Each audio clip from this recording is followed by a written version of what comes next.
What's up, everybody? Silverback here. How's everybody doing out there in the side chat?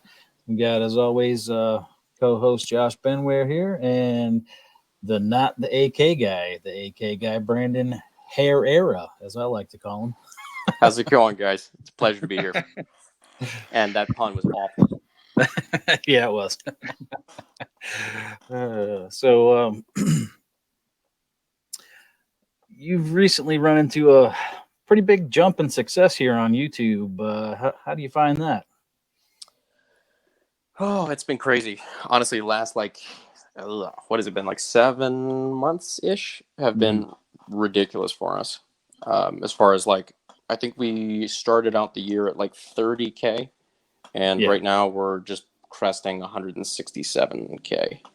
So it's yeah, been pretty ridiculous. A lot of it really is just it's understanding analytics. I probably spend about 5-6 hours every week just poring over data. I'm a data whore. Like I'm a total nerd about this stuff. So that's yeah. pretty boring answer, but yeah, it's That's something I need to really figure out too, man, because I suck at all the data and all that stuff. Yeah, I what can click the mouse, but that's about it.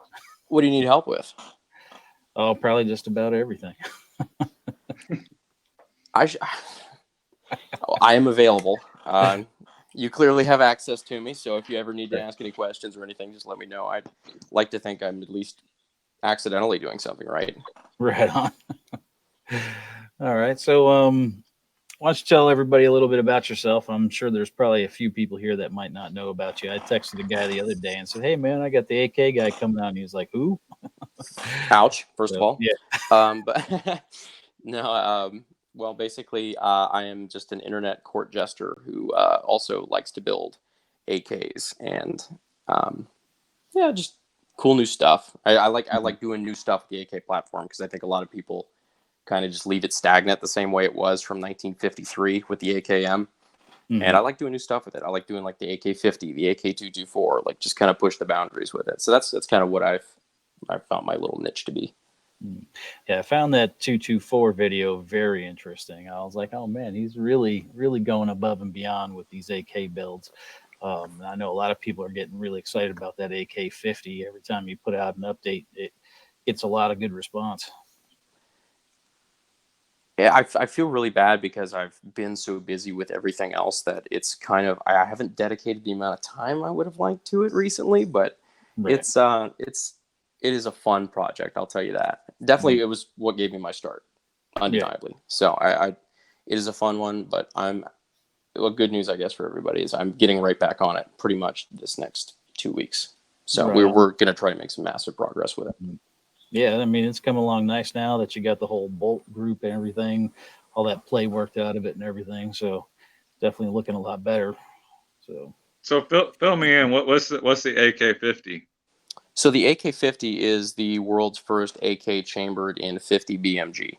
So it's a semi-automatic 50 BMG on an AK platform, long stroke, gas piston operated, rotating bolt, whole 9 yards. It's a giant AK. It even takes an AK fire control group, which I think is hilarious. Wow. And you're building the first one ever? Is that what you're doing, or what's going on? Yeah. So I kind of designed it, and it's been kind of a pain in the ass trying to figure out how to get it to work. But we've gotten to the point where it's gone from well, it went from idea to computer models to okay, non-firing prototype to firing prototype. So we've actually got about 100 rounds through the V1. mhm. Just ran into some like heat treat issues and whatnot, but the V5 is what we're working on right now, and that's the one that's going to be cycling mag dumps, which I'm excited as hell for. Right. And how big is the magazine going to be? So it's a 10 round standard Barrett mag. So it's Okay. pretty widely available, Right. military surplus, commercially available Barrett mags.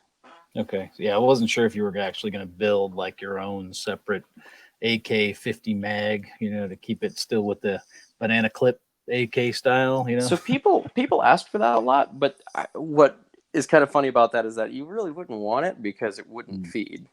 Right. Because the 50 BMG is a lot less of a tapered case than the Mm. 7.62 by 39. So if you Right. tried to angle it like Yeah. that, the rounds would just jam up about somewhere in the middle. Right.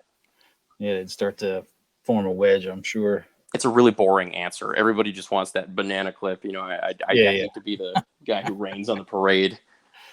Well, I mean, you got to ask these questions if you want to get the right answers. I mean, like you said, there's obvious reasons you can't do it. So you have to go with what works, if you want to be successful with it, that's for sure. Yeah, we figured it's hard enough to design a gun. Might as well just start with a magazine that we know that works. So that way we don't have to try to troubleshoot two things at one time. Mm-hmm.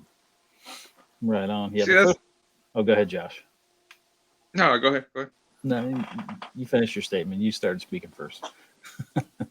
No. All I was gonna say is why would anybody? I mean, I love AKs. I mean, I don't even have an AR anymore. I'm just like I'm an AK guy. But the one thing I don't like about AKs is the banana mag, because shooting prone is a bitch to shoot off of a banana mag. Like, you can't get it right and stable, and when you're on the ground and low, I mean, it's just not that the way it is. It's just hard to shoot prone. I would rather have a flat mag, so I wouldn't want to. If it's not a flat mag on the 50, I mean, if it's a flat mag on the 50, I'd keep it a flat mag, because that's an advantage compared to, especially the normal banana mag. Especially since people seem to be under the impression that the practical use for this thing is going to be anything other than prone with a bipod. Mm-hmm. That people are asking for full auto. They're asking for all sorts of stuff. I'm like, methinks you've never shot a shoulder fired 50 BMG before. After like 6 rounds, you're like, oh, so this isn't fun anymore?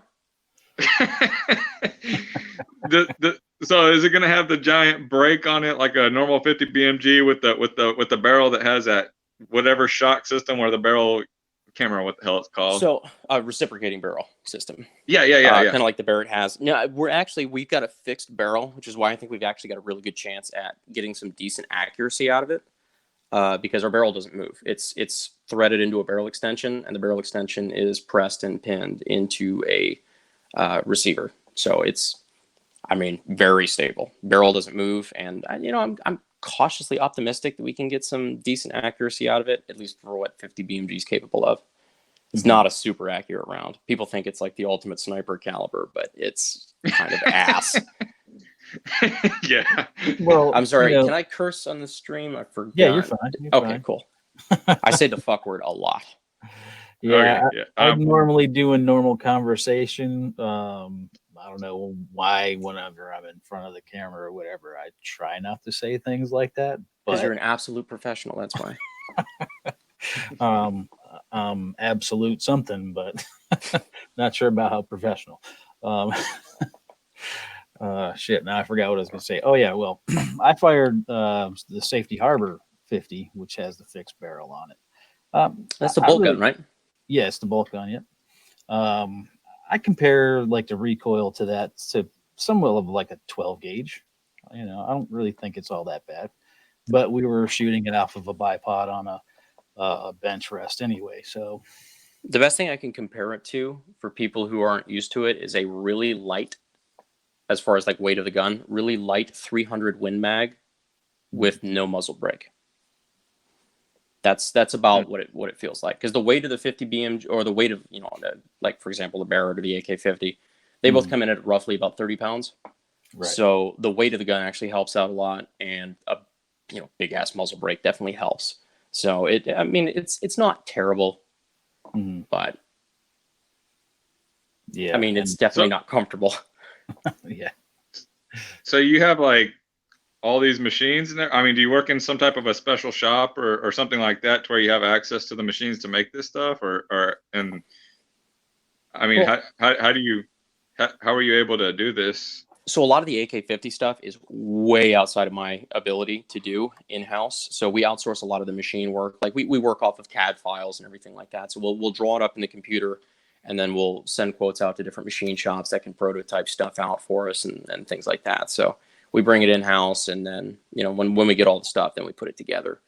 As far as the shop goes, we're just set up to really just build like standard AKs or whatever, basically anything on the AK platform we can do. We do a lot of custom builds. We do our all in-house production now on all of our production rifles. So, I mean, Yeah, if it's AK, we can do it basically. Right on. Yeah. Yeah, you got a really nice website. I checked it out. A lot Appreciate of it. It's cool new. stuff on there. Yeah, it looks good. I actually have a friend who lives down there by you. He said he's been over to, I guess, a guy named Chris that helps you out. Oh, Chris Baker. Yeah. Yeah. He said he's been over to his shop a few times, and he's actually got a picture of his wife holding a AK-50. What's That his thing name? is massive. Christian Grest. Christian Grest. Yep. Yep. Okay. Yeah, Yeah. he's met No, you a few Christian's awesome. times. Yeah, he said he loves your AKs. He said they're super nice. So he said you probably are one of the, as far as American builders goes, one of the ones who pays most attention to detail than any of the other ones out there. I try to. Right. That's kind of like Christian's an awesome guy, and he actually I think we've been on a couple of occasions. I think he came to the Brownells thing, and he came to our Stark Expo last year. Right on. So that was it's kind of interesting because the AK is not really quite as cut and dry as building an AR-15 as far as like quality control goes. Because AR-15 is like it's in spec, done. AK is a lot more like craftsmanship, so it's kind of harder to catch stuff sometimes. But yeah, we try to, I take it seriously when my logo is on something that's going to be out there in the public forever. Right, which is a good thing. I mean, you want to be successful and you want to stay in business. I mean, that's why you get into business in the first place. So that's a good standard. You'd be surprised how many people forget that. Yeah. Oh, I'm not surprised. I've been around for 44 years now, and I've seen a lot of good stuff and a lot of shit. So, yeah, you being kind of a young guy, I don't know how old you are, but how'd you wind up getting into building AKs? Well, I was actually I was a pre-law student on my way to Campbell's Law School, and I kind of had a realization one day that I was fucking miserable, and I was probably going to kill myself if I actually kept going through with it. So I dropped out of college and thought, before I do that, maybe I give this gun thing a shot. This is kind of fun. I might do that. And definitely took a couple years to get it going, but the last year and a half has been very pivotal. And it's finally, it's kind of cool because especially everybody starting out like with a new venture, a new business, anything, you get like doubts. You're like, okay, is this going to work out? How's this going to work? Like, am I wasting my time? But last year and a half has really kind of come through. So it's been kind of a cool journey. Right. So you started this, what, a year and a half, 2 years ago, or? The AK guy, as far as like a channel, I started in like 2014. Okay. So it was late 2014. I didn't really take it seriously until about 2-3 years ago. Like I didn't. We really started taking it seriously like October-ish of last year. Okay. And that's when it really started to really take off. Really taking off, yeah. And you got a lot of good content out there. I especially like the. That's being generous. But I especially like the gun memes that you do. Those are pretty funny. And I don't know where you came up with the whole drunk Q&A thing. Were you going off the drunk history thing or what? No, honestly, some of the best ideas we've ever had is when we had no idea what we were going to do for content. Like, it's like, fuck, Monday's coming up. We have nothing. Drunk Q&A. And it just, people loved it. And we're like, oh my God, that's easy. All I have to do is get hammered and answer questions. Holy shit. Like, this is perfect. It's like I was going to get hammered anyway. So like, yeah, this works. Right. Kill two birds with one stone, right? Yeah. And I get content that's going to get like 30,000-40,000 views. Jesus. Like, no brainer. So it's just kind of fun because part of the fun of the YouTube channel, as far as how it ties in the brand, is we don't take it seriously. Right. And so we get a lot of creative freedom with the stuff that we do because we don't have to be cut and dry professionals. We get to just kind of do our own thing. Right. Yeah, I'm a little all over the place with my content. I do reviews, I do experiments, shooting. I've done some silent videos.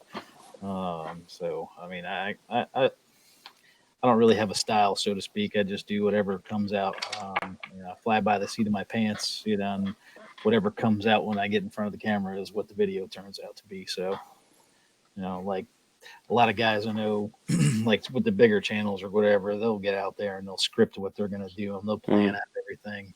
I don't have time for all that, man. I work a 9 to 5 job, and I'm working, 50 hours a week. So, like I said, I'll get an idea in my head, and I won't think about it again until I'm in front of that camera, and then I go with it. And that's it.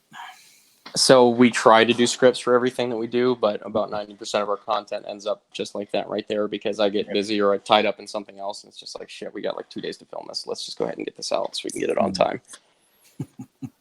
So, I mean, well, I don't know. It's kind of interesting because there's a lot of guys out there in the gun tuber community, I guess, who just blow my mind. Because I think I'm a fairly good presenter and whatever. If I get in front of a camera, I'm fairly comfortable. Like I'm not. I don't feel uncomfortable in front of a camera, and I don't usually have to do too many takes. But there are people out there, some of the fellow gun tube people, I guess, are ridiculous. Mm-hmm. They will take something that they just learned about 60 seconds ago, and they will do a flawless 3-minute rundown that is just absolute vocal tonality, everything perfect. And then just like, oh yeah, was that good enough? Okay, we're good. Okay, move on to take 2. I'm like, are you kidding me? Some of them are just, they're naturals, man. I can't. Yeah. It's intimidating. Yeah. See, like I said, I don't have time for that. So I might be, when I shoot a video, I might shoot 15 or 20 minutes of video, compile it into anywhere from 3 to 10 minutes, and then that's it. I'm done. Yeah, no, I feel that. I mean, that's the hard part is people don't understand all the different parts of the equation. You have to come up with a content idea for one. Like, okay, I've got an idea for a video. Okay, then you actually have to plan it out a little bit. Film said video. Make sure all the takes are good. You don't do anything annoying. Your audio's okay. Your video's okay. Your lighting's okay. And then you have to edit the son of a bitch, which to me, that was the part that I hated the most. Yeah. And so best thing I ever did was take on a camera guy and editor. Oh my God, that freed up so much of my time. It was a no-brainer. Mm-hmm. Yeah, the editing is really good on your videos. I notice you have a separate camera guy. I don't have all that. It's just, me, myself, and I. So whatever you do, don't tell him that because I'm gonna have to pay him more. All right, I can't let his self-esteem get too high. Tell him his editing is terrible, and he's on the verge of getting fired. It's trash, and you really, frankly, need to do better. Tell him there's 120,000 subscribers out there who say he needs to work on his. well, 167. Thank okay, you. 160. Sorry. No, I'm sorry. That I feel awful about. I just subtle flex. That was terrible. Oh my God, I'm not going to be that guy. Well, All right. So how long ago did you start? I'm of course turning the mic back around to you guys. No. How long ago did you start the channel?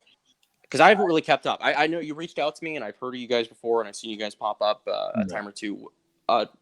What's kind of your history on that? I mean, I've been maybe about 2.5 years now on YouTube. I think. I don't know. Really got into guns and started watching a lot of the other YouTubers out there, and I was like, I could probably do this. So, I got a little bit of land out my property here, so I set up a small little shooting range, and I was like, yeah, let me try this out, and started with a cell phone and using my lawnmower as the camera holder, and shooting some just stupid videos, and next thing I know, there's 11 subscribers, and I was like, okay, let me make another video and see what happens. And then there's 13, 12, 14, 50 subscribers. I'm like, oh my God, people are actually watching this shit. It's amazing how much stuff starts out like that, with the whole, like, just looking at something like, yeah, I think I could do that. Right. I'm going to take out my headphones real quick because my phone is about to die. Tell me if my audio goes terrible. All right. Is that okay? Yeah. Yeah, still good. Okay, cool. I'm just making sure that wasn't really bad for you guys. Nothing more awkward than having your phone die right in the middle of live stream. Yeah. So what about Josh? You've been on about the same amount of time as I have, right? I think it's like a year and a few months, I guess. I don't know. Not very long. This time, yeah. Yeah, Josh has come on and made his channel about 4 separate times already. Well, I made it one time, and all I was doing was recording the. I did a science experiment, or my daughter's science fair project. When she was like in second or third grade, we did an experiment on what round goes through the most pine boards, and compare like 223 shotgun slugs, double aught buck, 9mm, 40, 45, bunch of other stuff. So we did a science project for that, and I recorded it and just put it on YouTube, and so I wasn't even that. It was just for that, the first time, and then I just deleted it off of YouTube because I was like, I'm not really gonna do this, and then I think I came back and I did it for like 6 months, and then I was like, I don't know, I just like a quiet life, so I'm like, oh fuck this, I don't want to be talking to a bunch of people and doing videos for people and shit. So then I got off, and then I started doing it again, and I talked shit to the what's his name, the CEO of YouTube. He was doing what was it? That PewDiePie, whatever the hell, that real popular guy. Mm-hmm. Y'all know who I'm talking about, right? So that guy, he was doing an interview with the CEO, and this was at the time when all the banning the gun channels first started.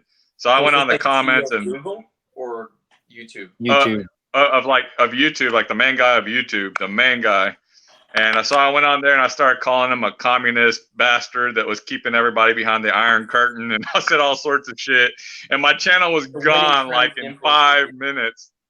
Like complete, like even my Google account, everything was wiped out. I had to restart my Outlook account for my email. Like that's how wiped out I was because I talked shit to that guy. so I didn't, and then I think about it a year later, I started up again. Well, apparently there's a Brandon Herrera parody video out there. I haven't seen that, so he's probably talking about the Eminem thing. Maybe. Oh, is that what you're talking about at the Archangel, the Eminem thing? That's kind of cool. And the chats just kind of pop up there. Well, I can select which ones I want to put up there. Yeah, it's this new format that everybody's going to because how YouTube decided to get rid of Google Hangouts. I guess us gun channels were having too many live streams, for them. So, yeah, they decided. I was unaware of that. Yep. I think. How long ago did that happen? August 1st, I think, is the first day that it was completely discontinued off of YouTube. See, I never did it. I was actually warned ahead of time that doing Google Hangouts actually, if you're going like through a really big growth thing, which we were at the time, going live a bunch kills your analytics. Really? Okay. Yeah, because basically what they do is in trying to promote like which channels are hot and like which videos are doing really well and stuff like that, they'll take an average amount of views per video, and the live feeds obviously always do worse. You get better engagement because you're actually watching 2 hours of content if you stay for the whole thing instead of 3 minutes. Right.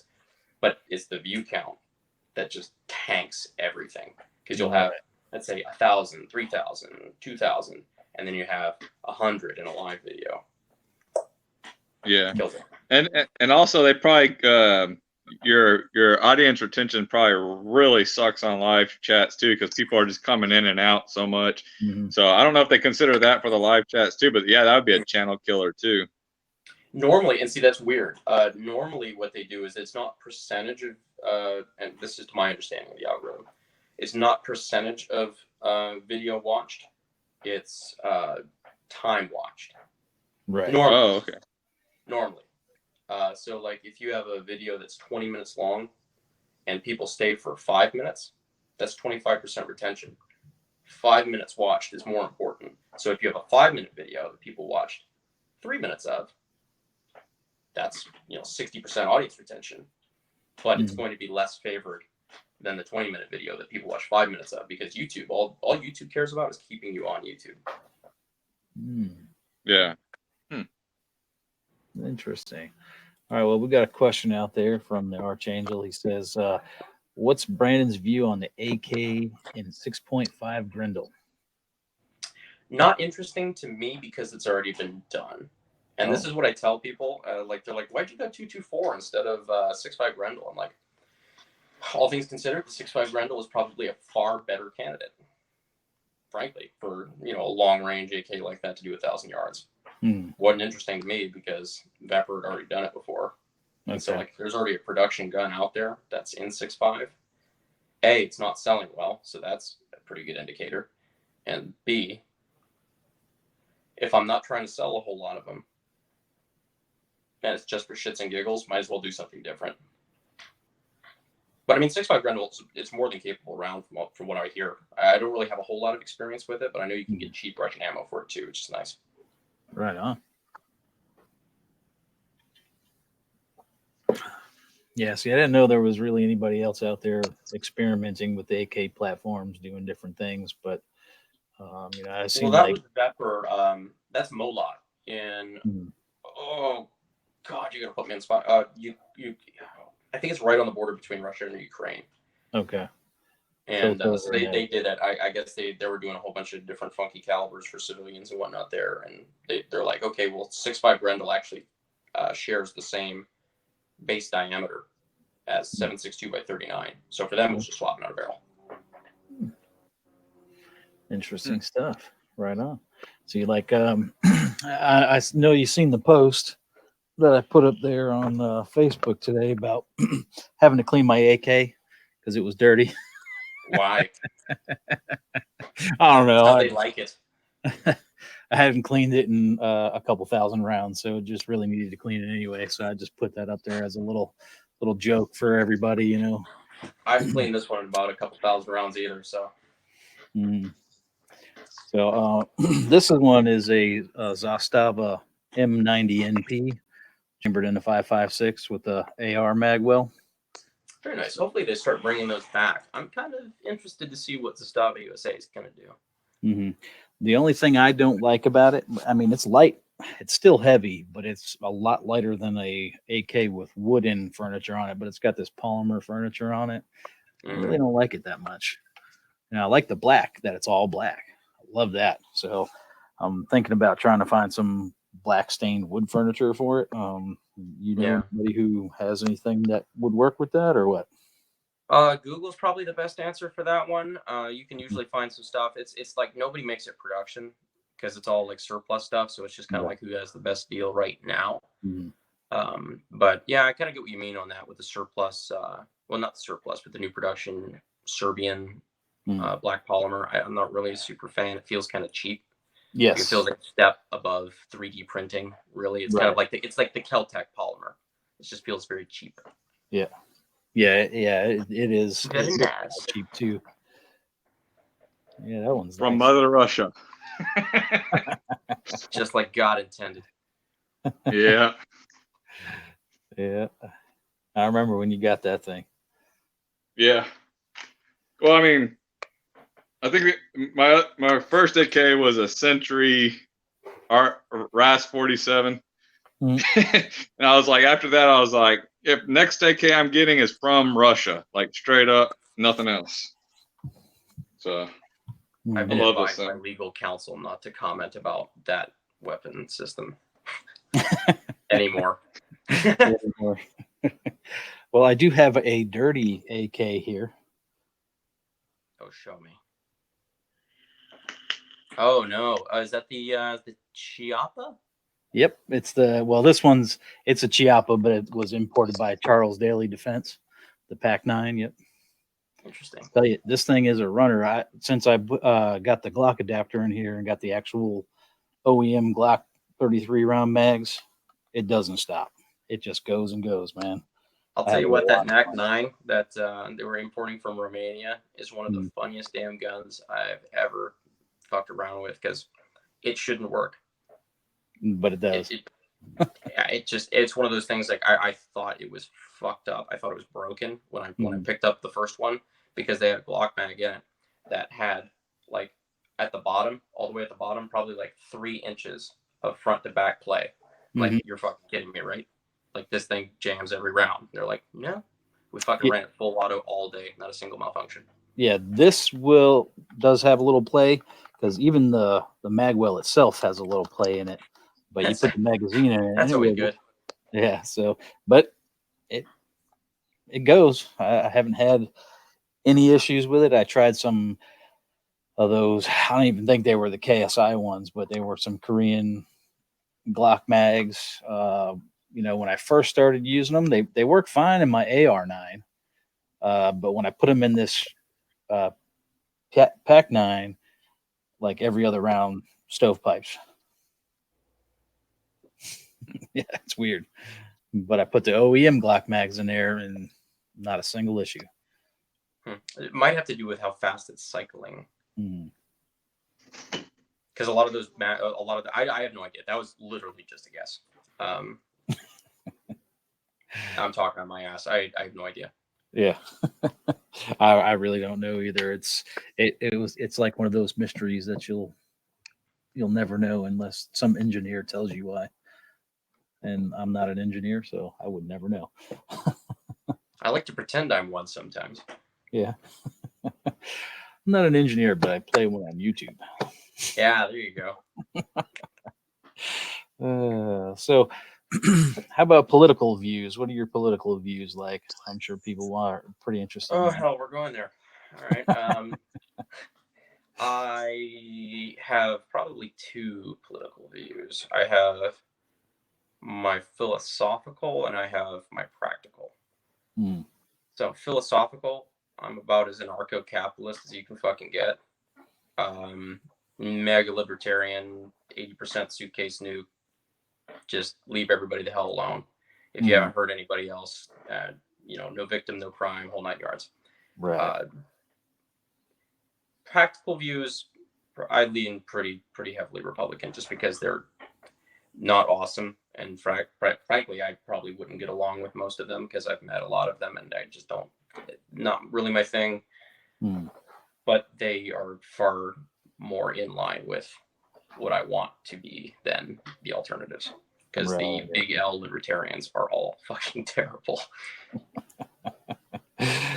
Yeah, well, I'm not sure how many real libertarians there are out there anyway. So everybody has this ideology that they figure is not Republican or Democrat. So they're like, "Oh, I'm a libertarian." Like, are you though? Mm-hmm. Yeah, because I mean, really, most of them side more one way than the other. But they both take views from both parties. So they figure, okay, well, that makes me a libertarian. No, it doesn't. It just makes you an independent. Yeah, exactly. I mean, if you put it on a scale, okay, man, I hate these reverse cameras because I don't know which way to put my hands. Okay, so you got slavery right here, you got freedom right here. Wait, okay, this is confusing because it's mirror shit. Okay, freedom here, slavery here. Okay, way over here next to slavery, you got the Democrats. And a little bit further away from slavery, you got Republicans. They are both way far to the left of actual freedom. And that's the way I look at it. On a grand scale, a true libertarian is way over here where the freedom is. Whereas Republicans and Democrats, they're both right there next to slavery. But Republicans are a little bit further away, And they're all going in the same direction, too, in my opinion. So to me, it all boils down to one simple thing. And it's really kind of hard to refute it. And anybody who tries, I usually don't get along with them very well because they're kind of the pseudo-intellectual types. A lot of intellectually honest people kind of at least track on it. Is property rights. It's like, if there's anything that's universal in this world, it's that you own yourself. I think everybody would agree to that. And you own the product of your labor. So if I build a house with my hands out of my wood and all that shit, that's my house. Makes sense. From there on, you can pretty much just kind of delineate, you can kind of pretty much figure out where you are politically, what makes the most sense. It's like, okay, so if 100% of my wage is taken for my labor, that's slavery. At what percentage is it not? Yeah. Yeah. there was an article. I kind of skimmed by it and seen it, and skimmed through it a little bit. But they were talking about how somebody that was working for the IRS, I think it was, said that taxes are just an option. Try So, not paying it. yeah, that's what I said. I said, well, I opt not to pay them, but guess what's going to happen if I don't? Well, it's just like when you see the blue lights behind you. That's technically a suggestion to pull over. Right. Try not doing that. Mm-hmm. Yeah. Yep. Which, yeah, if you want to go really down that rabbit hole, that's that's an implied threat of force right off the bat. But that's if you go really far down the rabbit hole. I like I said, it's the philosophical versus practical. Right. Yeah. I gotcha. So, and how about all your views on how all this gun control is going? Like, It's you pretty not finally, great. yeah. So finally, after all the times of it being a AR assault weapon, this one that just happened at the Garlic Festival turned out to be an SKS, I believe it was. Mhm. And I don't know if you've Yeah. seen any of the articles where even the guy from the ATF out there in California was saying that the SKS was a variant of the AK-47. Which, I mean, I guess Simonov had a fucking time machine. Yeah. That joke probably goes over like 90% of people's heads, but yeah. Yeah, because I believe what the AK or the SKS was 53, 54, 53, or 40, 40, 44, 43, somewhere around there. Okay, so 45. I might have just like totally fucked up that joke then. No, I fucked it up. It was 45, and then the AK was 48, Okay. 49. Thank you. That's what Thank it you for was. saving me on that because I got real fucking nervous. I'm like, I did not just sound like an idiot. No, I was actually That's being never an happened to idiot me there for before. a second. I'm trying to climb back out of that hole. Yeah, that's I don't know. I was honestly that this one got me because I was just kind of sick to my stomach because I literally just gotten off the plane at Mm. RDU and all my fucking texts and messages and everything were just flooded with this shit and it was just the actual videos of shit going down and whatnot. And I'm just kind of pouring through it. And I'm watching the casualty count going higher and higher as like the articles get more recent. It's just and it's kind of fucking sick just pouring through it for 5 minutes. Yeah. Yes. Yeah. I get this thing. It pops up on my phone, and because most of the searching I do on Google is gun stuff and gun related stuff, because I post a lot of news articles of Second Amendment and all that stuff up on my Facebook group page. So anytime something like that happens, I get this Google alert, and it comes right up with the articles, just like what happened today over in Josh's neck of the woods at El Paso.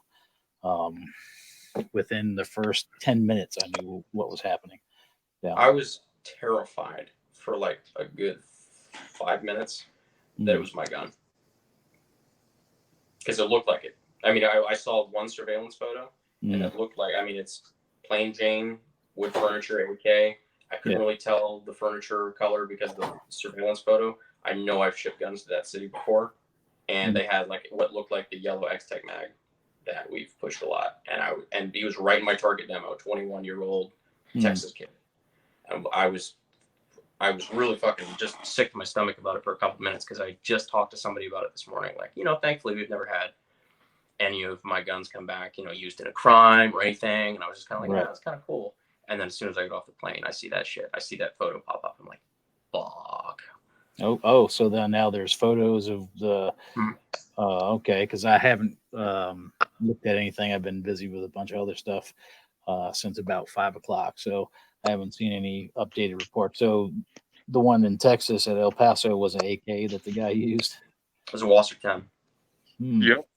Oh, that's what they originally confused the whole thing for at the Garlic Festival. Originally, it was a Wasser 10. Well, first it was an AR because that's what everybody thought on the scene while it was happening, that it was an AR.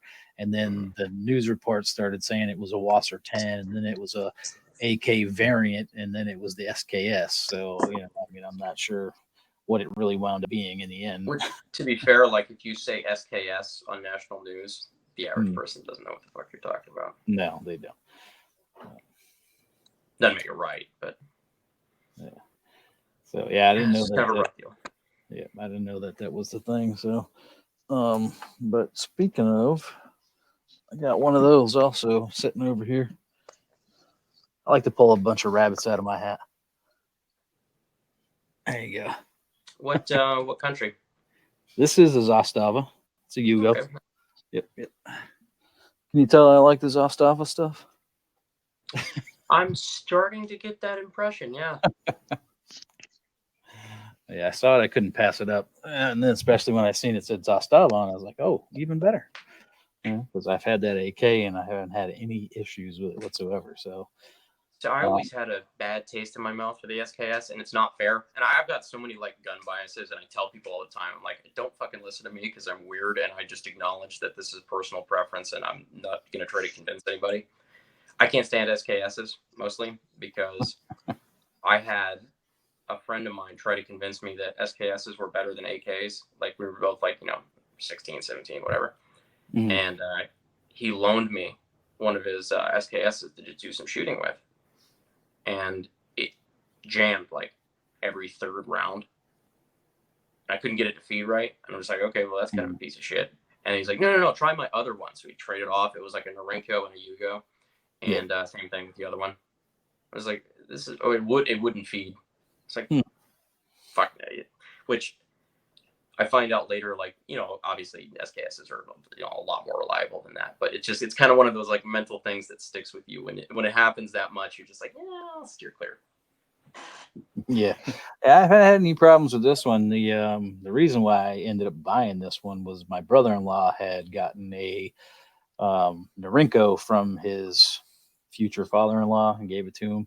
So he brought it over to me, and I took it all apart and cleaned it up. And I was like, man, this thing is a lot like an AK, So I was cleaning it up, put it together, bought some 7.62 rounds, and took it out in the backyard and started firing it. And I could not believe just how smooth it was when I was firing it. So I was like, yeah, this thing's nice, man. And correct me if I'm wrong, you got a lot less reciprocating mass on that one too, because it's a short stroke piston instead of a long stroke. So you probably got maybe like 3/4 of the weight coming back at you. Right. Yeah. The bolt and everything is a lot smaller and it's not as heavy. So yeah, definitely a lot less weight. And it's a free float, like a little free floating pin in the bolt. It's kind of interesting. You just got to make sure that pin is not jammed, that it slides back and forth, because if it's jammed, it'll be stuck and it'll just keep firing. Oh, I had that happen to me. I had an SKS that, actually Chris Baker, the guy that you were talking about earlier, that the guy said he met, he was kind of like my mentor as far as like really gunsmithing stuff and things like that. Yeah. Like taught me how to work a mill, taught me how to work a lathe. He has an SKS that he converted full auto, and that motherfucker, I don't like shooting it because it's so fast. It's got like a 800 round a minute cyclic rate, 850 maybe. It's just stupid fast with 7.62x39 and no brake. It's not fun. That thing will fucking run away from you really quick. But I ended up shooting it at one point, and it jammed halfway through a mag. Just stovepiped, because it's an SKS. And stovepiped halfway through, and I went to clear it, and I wasn't even thinking about how the fire control group worked on the post sample. And so I pulled it back, tossed the round out, let it go forward, and a fucking steel casing ejected right into my give me a black eye. Oh. And I'm sure I sailed that round way over the curtain. But yeah. So now I'm a little gun shy of SKSs for like 3 reasons. Right. So yeah, you got that little thing stuck in the back of your mind, like, oh my god, it's an SKS. Show me on this doll where the SKS hurt you.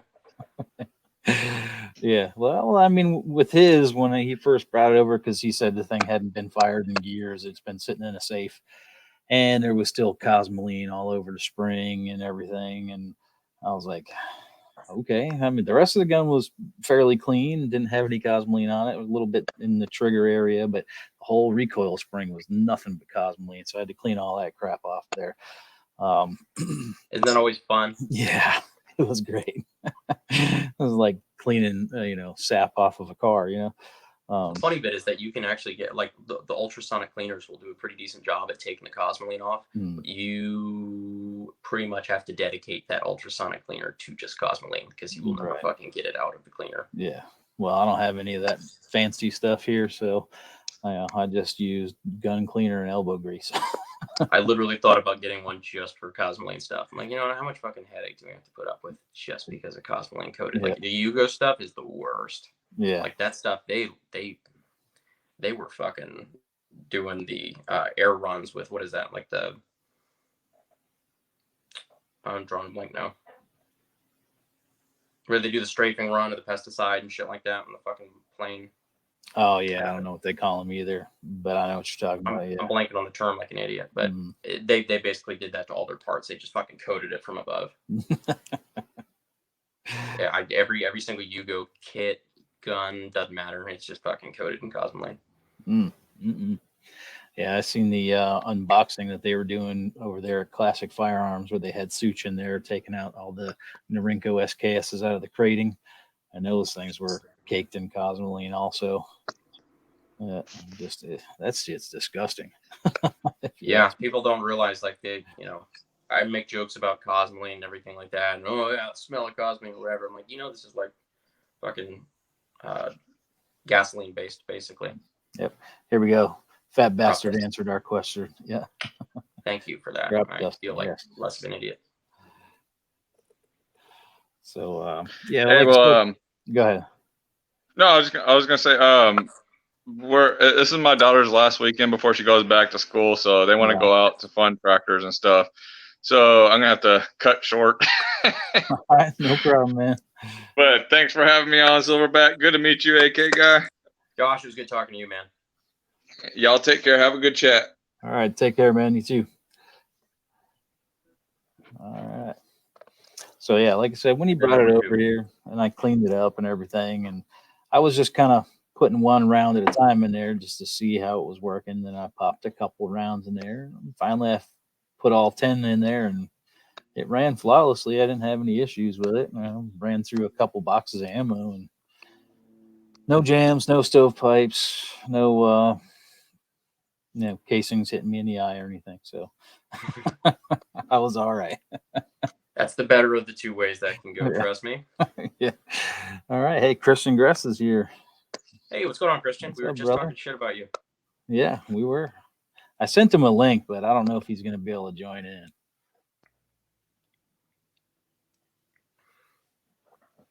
Oh man, yeah. Sorry if I'm a little bit out of it tonight. I've been bouncing back and forth through airports for the last 3 days. Just been a bit of a cluster. Yeah, I was pretty surprised that you said you were gonna still come on, even though you're doing all that flying. I was like, man, this guy's awesome, man. He's a trooper. Story of my life. I don't get time off. I know the feeling. Yeah, it's just kind of one of those. This is the thing I got to do. Okay, cool. I just bounce from one thing to the next because if I'm not, I'm bored, and then if I'm bored, I'm taking on more projects. Right. I hear you. Yeah, I do a little bit of projects here and there. Like I said, people buy guns, they bring them over, we play with them. I make the videos. It's a rough life. Yeah, it's rough. He's still out at the social gathering. He's having a block party at his house or in his neighborhood there. So nice. He's visiting from there. He lives pretty close by me, I think. Yeah. You're not too far from me. I'm up here in Virginia. I'm in the Richmond area. Oh, it's not too bad. Yeah. I got plenty of friends up there. Right on. Yeah, it's a nice area. It's not bad. I'm in the outskirts, but it's still considered the Richmond area. So, because I'm kind of still touching the border of Richmond, I guess, it's the town I live in.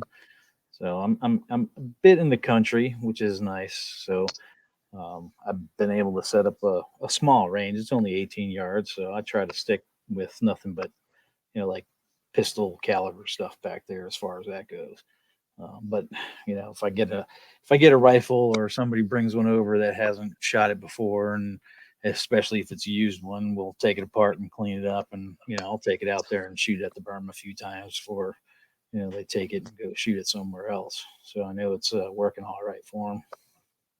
Yeah, you'd be surprised how people really overthink berms. It's like Mhm. you just need a fucking wall of dirt. Like you'd be surprised, even with 50 BMG, Mhm. a couple feet of dirt.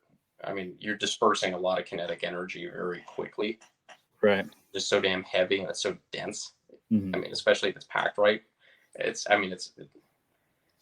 you don't need a mountain to stop your average rifle round. Like Right. honestly, like a foot or two of dirt is going to pretty much stop it. Yeah, the way we built this one is it's probably about a good 25-foot wide, and it's lost a little bit of height, but it was about 7 feet, so it's probably about 5.5 feet high now. Sucks that that happens, huh? Yeah, well, we weather everything just after getting done building it, Yeah. but we built a wall of logs first, and then we started piling dirt over top of all that. And Mm-hmm. then because the dirt kept on falling down to the top, I wanted to just make it way down to the bottom. It wasn't really staying up top. I had to I cut a tree down and put the tree so it was halfway up the back of the berm.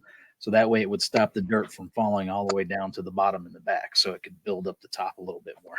So what I found is kind of interesting that we can get a lot here in the South anyway, because I'm out of North Carolina, you're out of Virginia, like in our area. Mm. If you look on Craigslist, um, you can find occasionally railroad ties. People giving away railroad ties or selling them for Right. like $20 a piece. You build Mm. up a nice little thing out of like old wood, big ass heavy railroad ties, and just pour some Yep. dirt over it. That's not going anywhere. Oh yeah, like you ever seen Big Daddy Hoffman? Yes, actually, he's out of North Carolina too. Kind of think of it. And he built a big like U-shaped thing, but he's got like gravel in there too. But that's all built out of railroad ties. It That might makes be me a little dirt. nervous. It might be dirt, but the way from the video, it looks like it might be gravel. I don't know.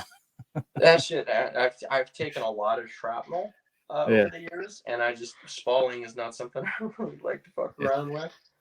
Well, yeah. Well, speaking of that, one of the first videos I did, I had some bags of concrete that I was going to use for something, but my dumb ass left them outside, and the humidity got to them. So the concrete doesn't like the humidity too much. So I was like, all right, I got something to shoot at. And yeah, just shooting it with a 22, little pieces of Oh, concrete were coming back at me. So yeah. yeah, yeah, that's why I was like, I don't know how good it would be to be shooting at gravel. But like I said, I don't know. It looks that way when I watch the videos, but I think it might be dirt that he's got back there. Hopefully it's dirt. I'd like him to stick around a little while. Well, I mean, from what I understand, he's like the original YouTube gun guy. He's one of them. He was part of the old Mhm. guard. Like Yep. there's a handful. Um, that's one of the things that kills me is because YouTube's a compounding thing. Especially early Mhm. on, it was a lot easier to grow. There's a lot of Right. guys that blew up because there weren't a lot of people in the space and they were just there consistently, and their camera quality didn't suck. And Right. they Like just FPS made Russia. videos. Oh, he took it to the next level. He was, Hmm. honest to God, impressive. Yeah. He is something that, love him or hate him, with the whole accent shtick and Mhm. whatever. He brought a lot of young people into the gun world because they were Oh just yeah. like that. That's one thing I'm really actually big on. If I can just jump on a soapbox real quick, I think guns should be fun. I think if every YouTuber is just preaching about Second Amendment rights and we got to fight this law and everything, Yeah. you're not going to bring any new people into the fold. I think Right. a lot of the YouTube gun world has to be showing people that, hey, guns are fun. Like, this is Right. actually a cool hobby that normal people enjoy, and we can Mhm. do it safely. Because if they don't see a fun side of it, a positive side of guns, other than just, we need them because we need them kind of thing, Right. I think that's how you get a lot of young people into the gun community, and then they start learning about stuff like that once Mhm. they kind of already have an in. Right. Right. Yeah. You got to get them interested first, and then they can expand on it from there. Mm-hmm. Because especially nowadays, they're not really teaching the history and the Constitution and all that stuff in school anyway anymore. So there's Yeah, got to like kind be. of a weird thing to have a Mhm. government school teaching you why you need guns protection from the government. It's Right. something a little counterintuitive about that. Mhm. I mean, when I grew up, of course, but I'm old, so when I grew up, You're a spring chicken. What the fuck are you talking about? yeah, so we actually learned that stuff in school, about the Constitution, the Second Amendment, and history, I guess, as they wanted us to know it. I'm not sure how diluted it was, but you know, yeah, who knows how diluted any of the history is that we've learned over the years, It's kind of because weird. other people were writing it anyway from the get-go, so they could make it however they wanted to while they were writing it, even if it wasn't something that happened while they were writing it. He who wins the wars writes the books. Right. So. Yeah, that's. Yeah, I kind of think I don't really remember a whole lot of. I know what I know, but I don't really remember what I was taught in school like really well. I don't know about you. No, because I spent a few of my years starting about a quarter of the way through my senior year till about the time I was 22, kind of lost in space, like I fried a few too many brain cells. It happens. Yeah. I had a lot of fun though. We did a lot of things. I had a band going. We were in a Get it out of your band. system early, Yeah. Hey, what the hell? Start having kids. That's when you're like, okay, well, maybe it's time to stop. Yeah, responsibility. Fuck. Yeah. Yeah, kind of one of those deals. But yeah. So like, no, this is going live on YouTube now. There's like a whole chat going on. Yep. Side Okay. chat. Yeah.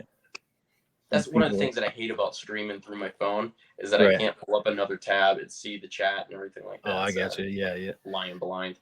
Yeah. People are chatting, talking about how it's hot in their states.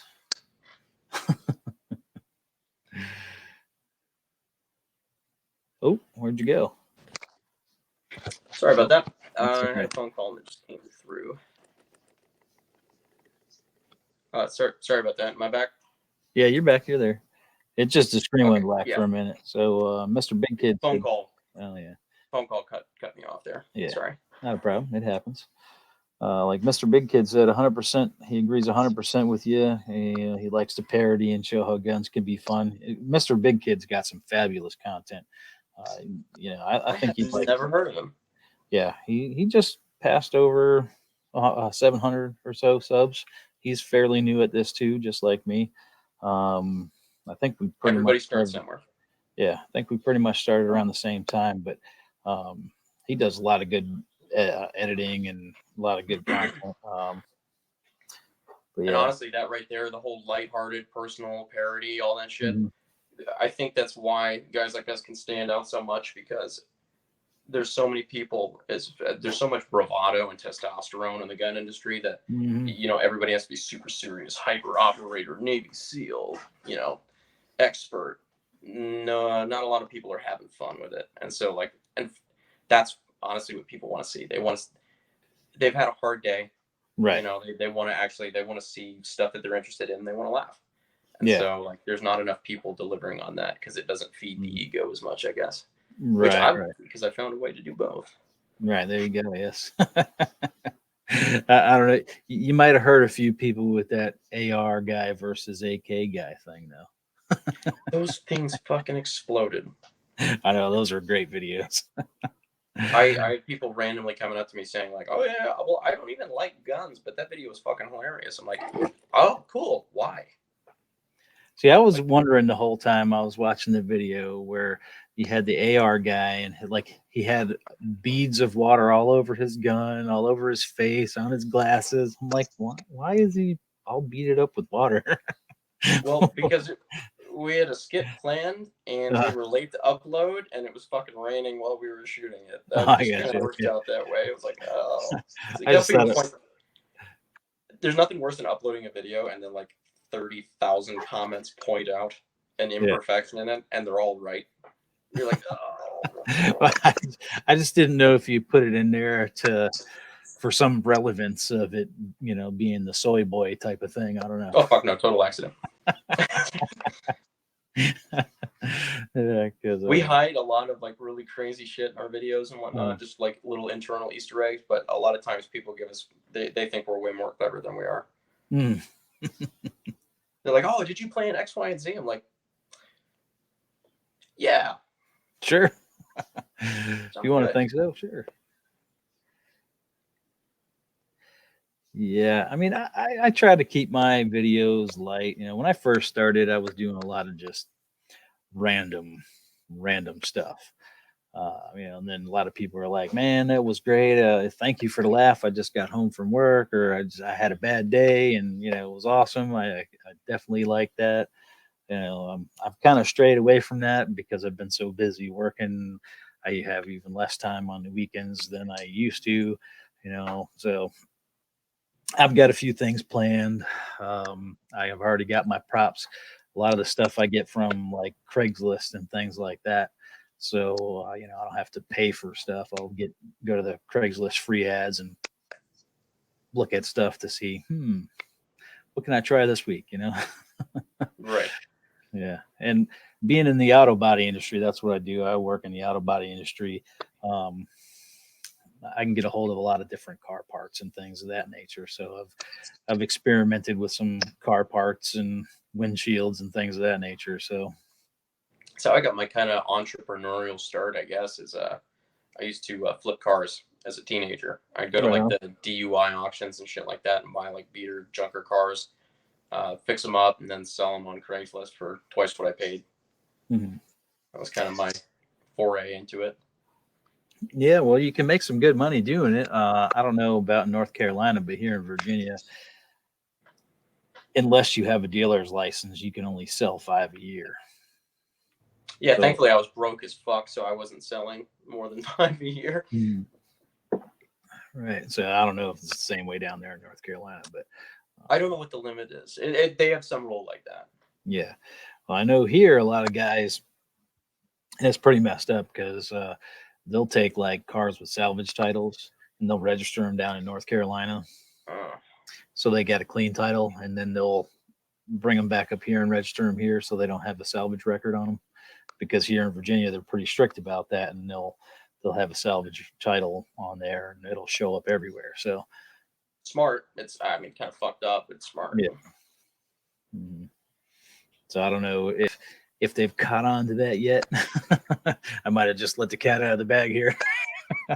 That ain't my realm anymore. I don't mess with it. Yeah. I cut ties with that a long time ago. Now I move on to something that's way less money and far more regulated. It's a good Right. move. Yeah.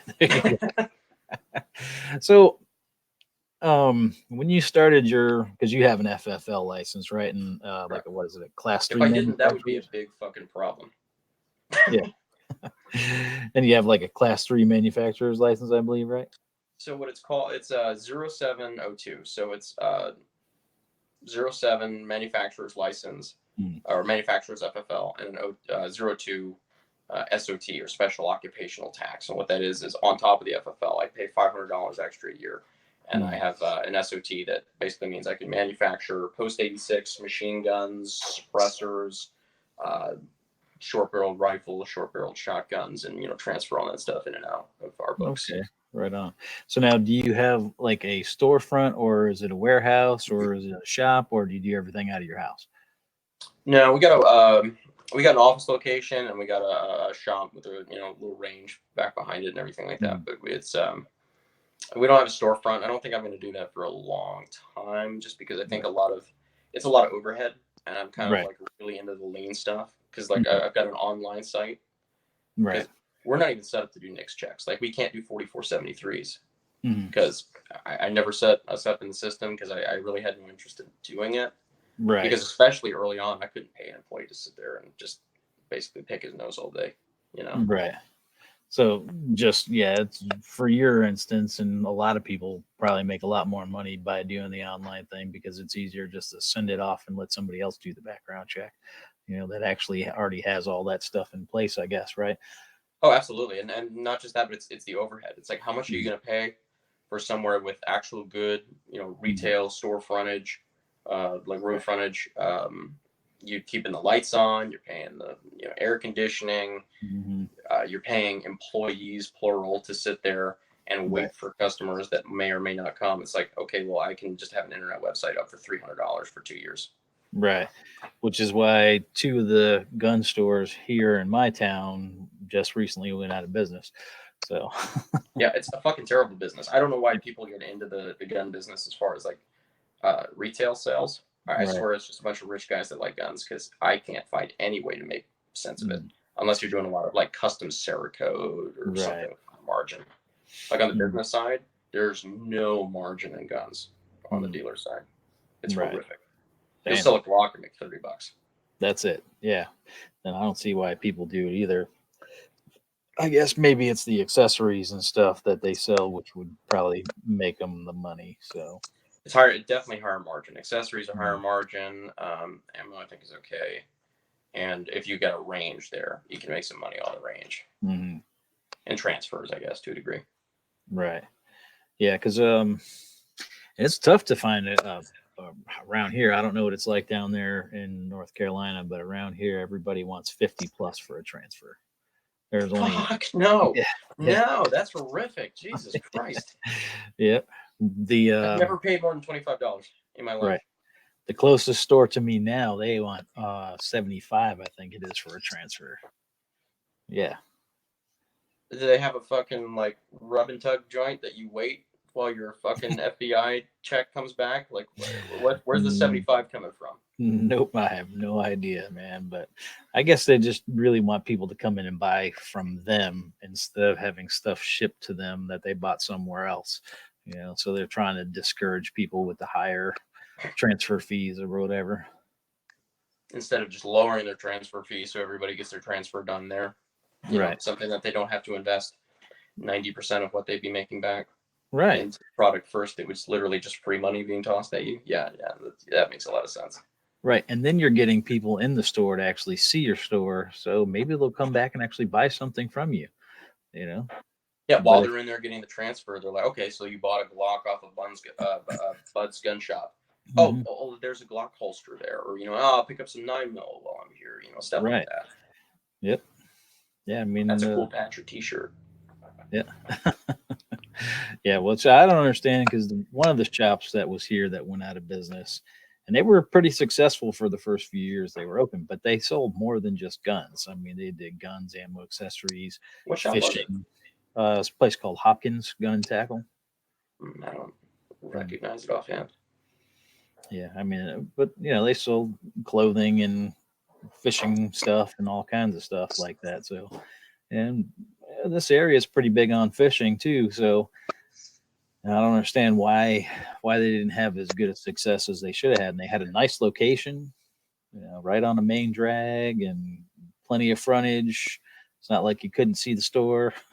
So I Hmm. don't. Yeah. A lot of people in the gun industry, I find, are not business people. A lot of people get Right. in it because it's fun, and Right. they really don't know how to make it cash flow, which is it's a lot more prevalent in the hobby businesses. So like in the custom cars, motorcycles, guns, like guy shit, where they're like, okay, you know what, I'm just gonna start a blank. Right. You get a lot of guys that can find the money to start it up, but they can't find the right people to keep it open. Right. Yep.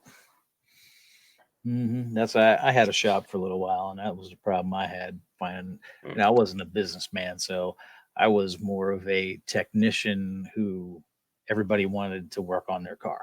So, And that's the crazy part, is that is very common. And well, I guess in all of those industries, is you get like a craftsman who's really good at what they do, but like the gap between craftsmanship and the business, it's like a totally different skill set. hmm yep. So so that was my downfall, was not knowing anything really about business, but being more of a, yeah, I can relate with people, I can get them in the door, I can do the work, but you know, managing everything else was just like, okay, I don't know nothing about that. I've learned to delegate. That's the one thing I've really taken away from the last couple of months, that I wish I could just like slap the shit out of like me a year ago, 2 years ago. I am no longer afraid of hiring people. I Right. love taking people on to do jobs that Because if I try to take everything on like the perfectionist I am, I will drop the ball every time because there's just too much to do. And so like learning to find the right people to do the right jobs, I think has helped me a lot. Yes, definitely. And that was something I did, but I didn't find the right people to do the right job.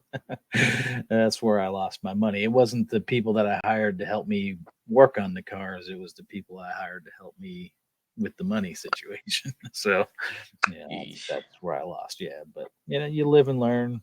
And if I would have been like, well, let me put it off for a couple more years and let me learn how to do like accounting and stuff like that, I probably could have been a lot more successful at it and still been in business today. But you live and you learn, you have your experiences and you learn from them, and that's how you grow.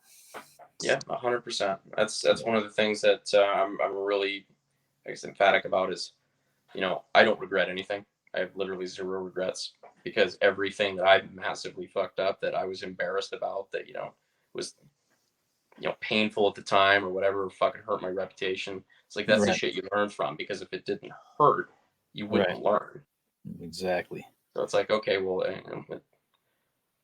it sounds really basic. It sounds like something to be in a fucking Hallmark card, but it really is. There's a lot of truth to it. Yeah. Well, I mean, it's kind of one of those things when you look back on your life and you go, all those things my parents used to tell me.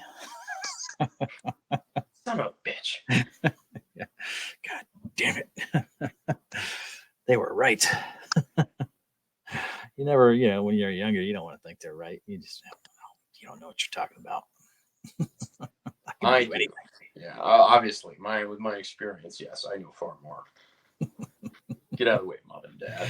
Yeah. No, well, thankfully, I really do. I had a really good relationship with my parents in that way because they kind of groomed me to be like very entrepreneurial minded, and both of them were they ran their own companies and everything like that. So I was fortunate enough to grow up in an environment where I could ask about money and I could ask about all this different stuff and kind of learn how cash flow works and learn how to manage employees and learn how not to manage employees and how not to manage cash flow.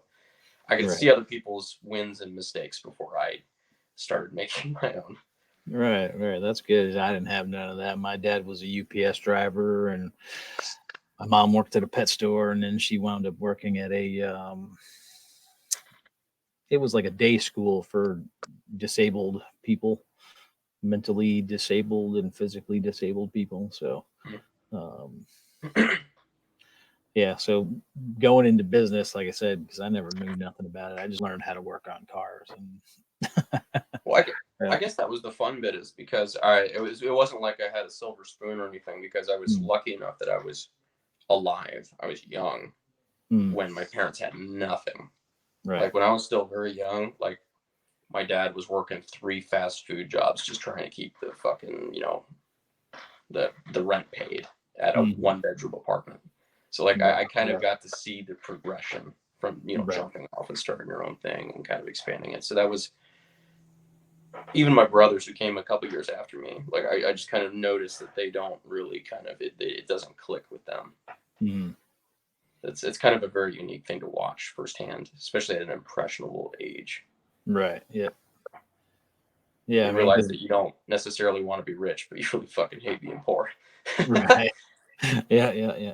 I know that struggle. We like my wife and I, we came a long way since we got together. It's been 23 years now, and congratulations, man.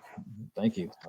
So yeah, we know the struggle. Our kids know the struggle. We had a point when, especially when my business was going under, we were living in an apartment and, couldn't pay the electric bill and stuff like that. So we were, luckily enough, we had neighbors next door that were nice enough to let us run an electrical cord so we could have some lights and TVs and stuff,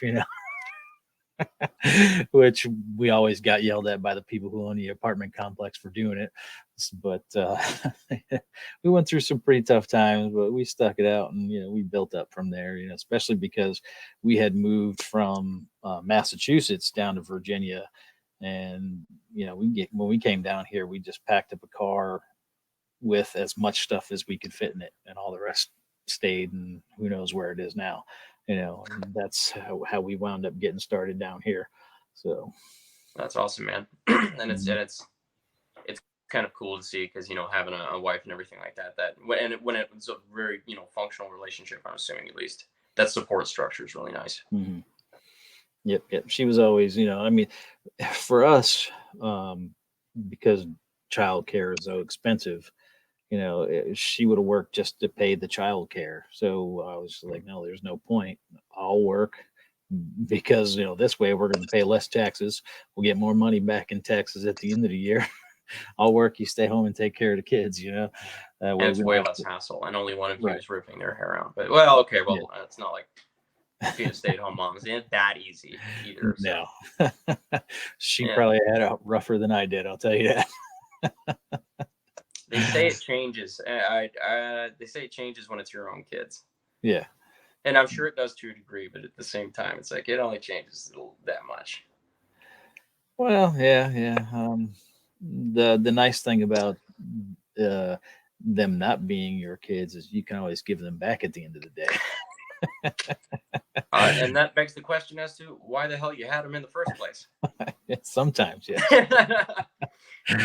Yeah. So I mean, I'm on the next level now. I'm a grandpa, so Oh I get, shit! Wow. yeah.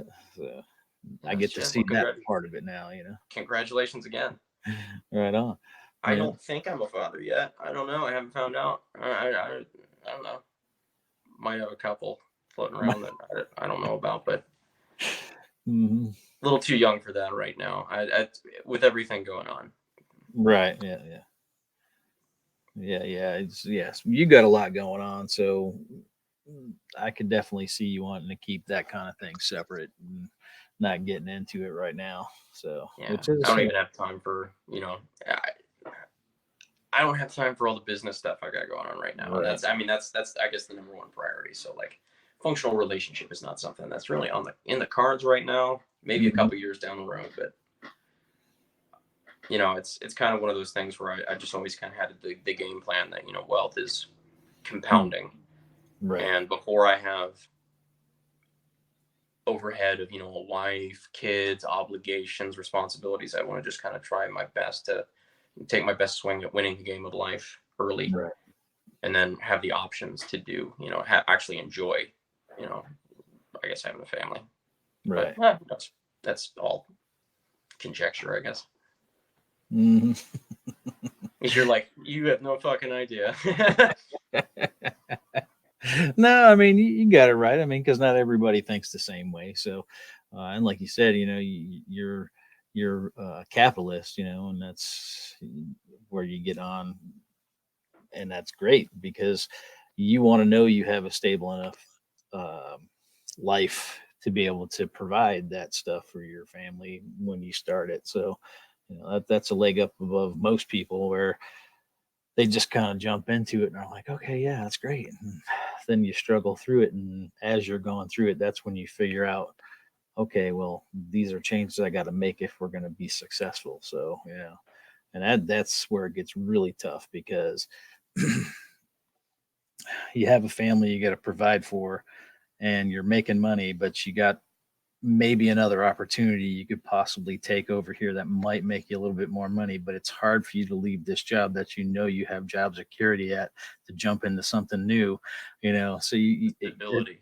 there's constant struggles with stuff like that. So, if Yeah, that went from like really like macro, like big picture to like the voice of just absolute, I guess, personal experience. hmm oh And yeah. I mean it's tough. It's a tough deal because I Mhm. that's the exact thing right there. Because if you have responsibilities, then all of a sudden stability is a really really important thing. Mhm. Yeah, it becomes the most important thing. Yeah, because I Quite mean, like, honestly. if everything collapses on me tomorrow and I'm crashing at my buddy's couch eating ramen, I can do that. The wife doesn't really dig that too No. much.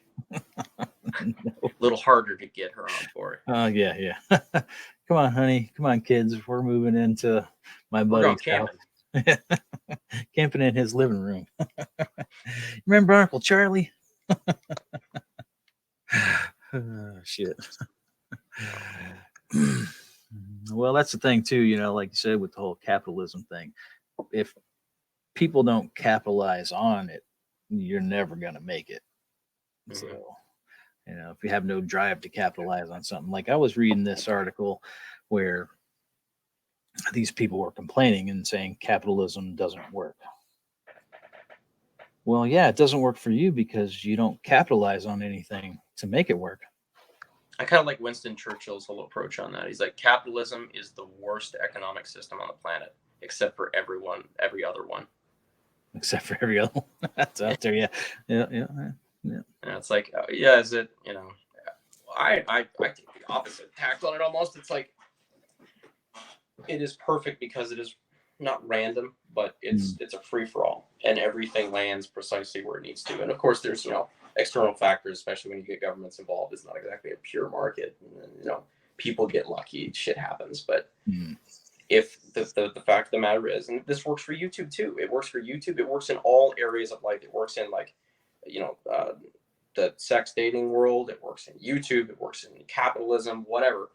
If you're producing something that is good enough, like your content is good enough, you're, you know, whatever, like if you are good enough on that social hierarchy or whatever, you will be rewarded for that.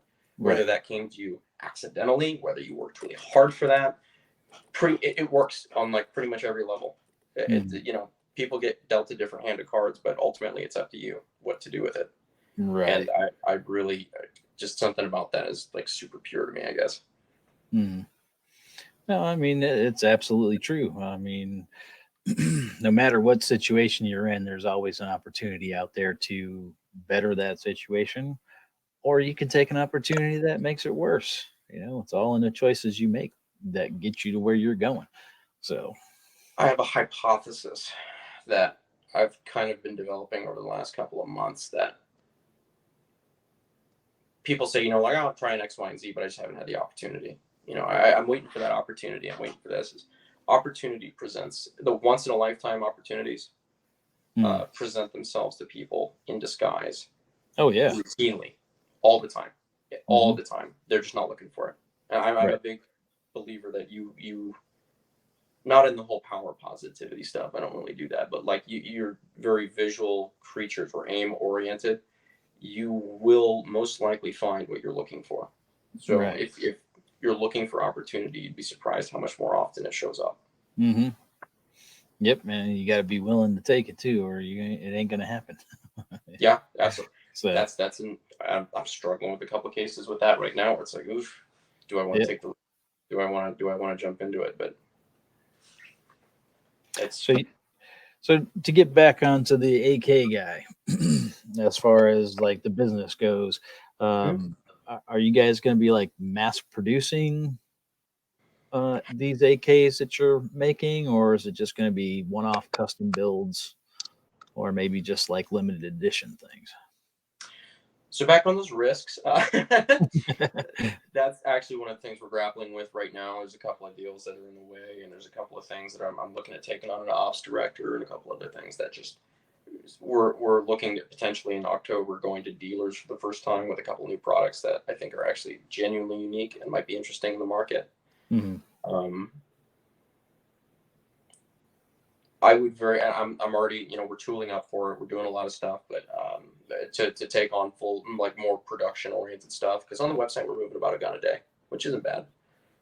Just organically off the website, not including the custom stuff, not including some other, you know, revenue streams and shit. But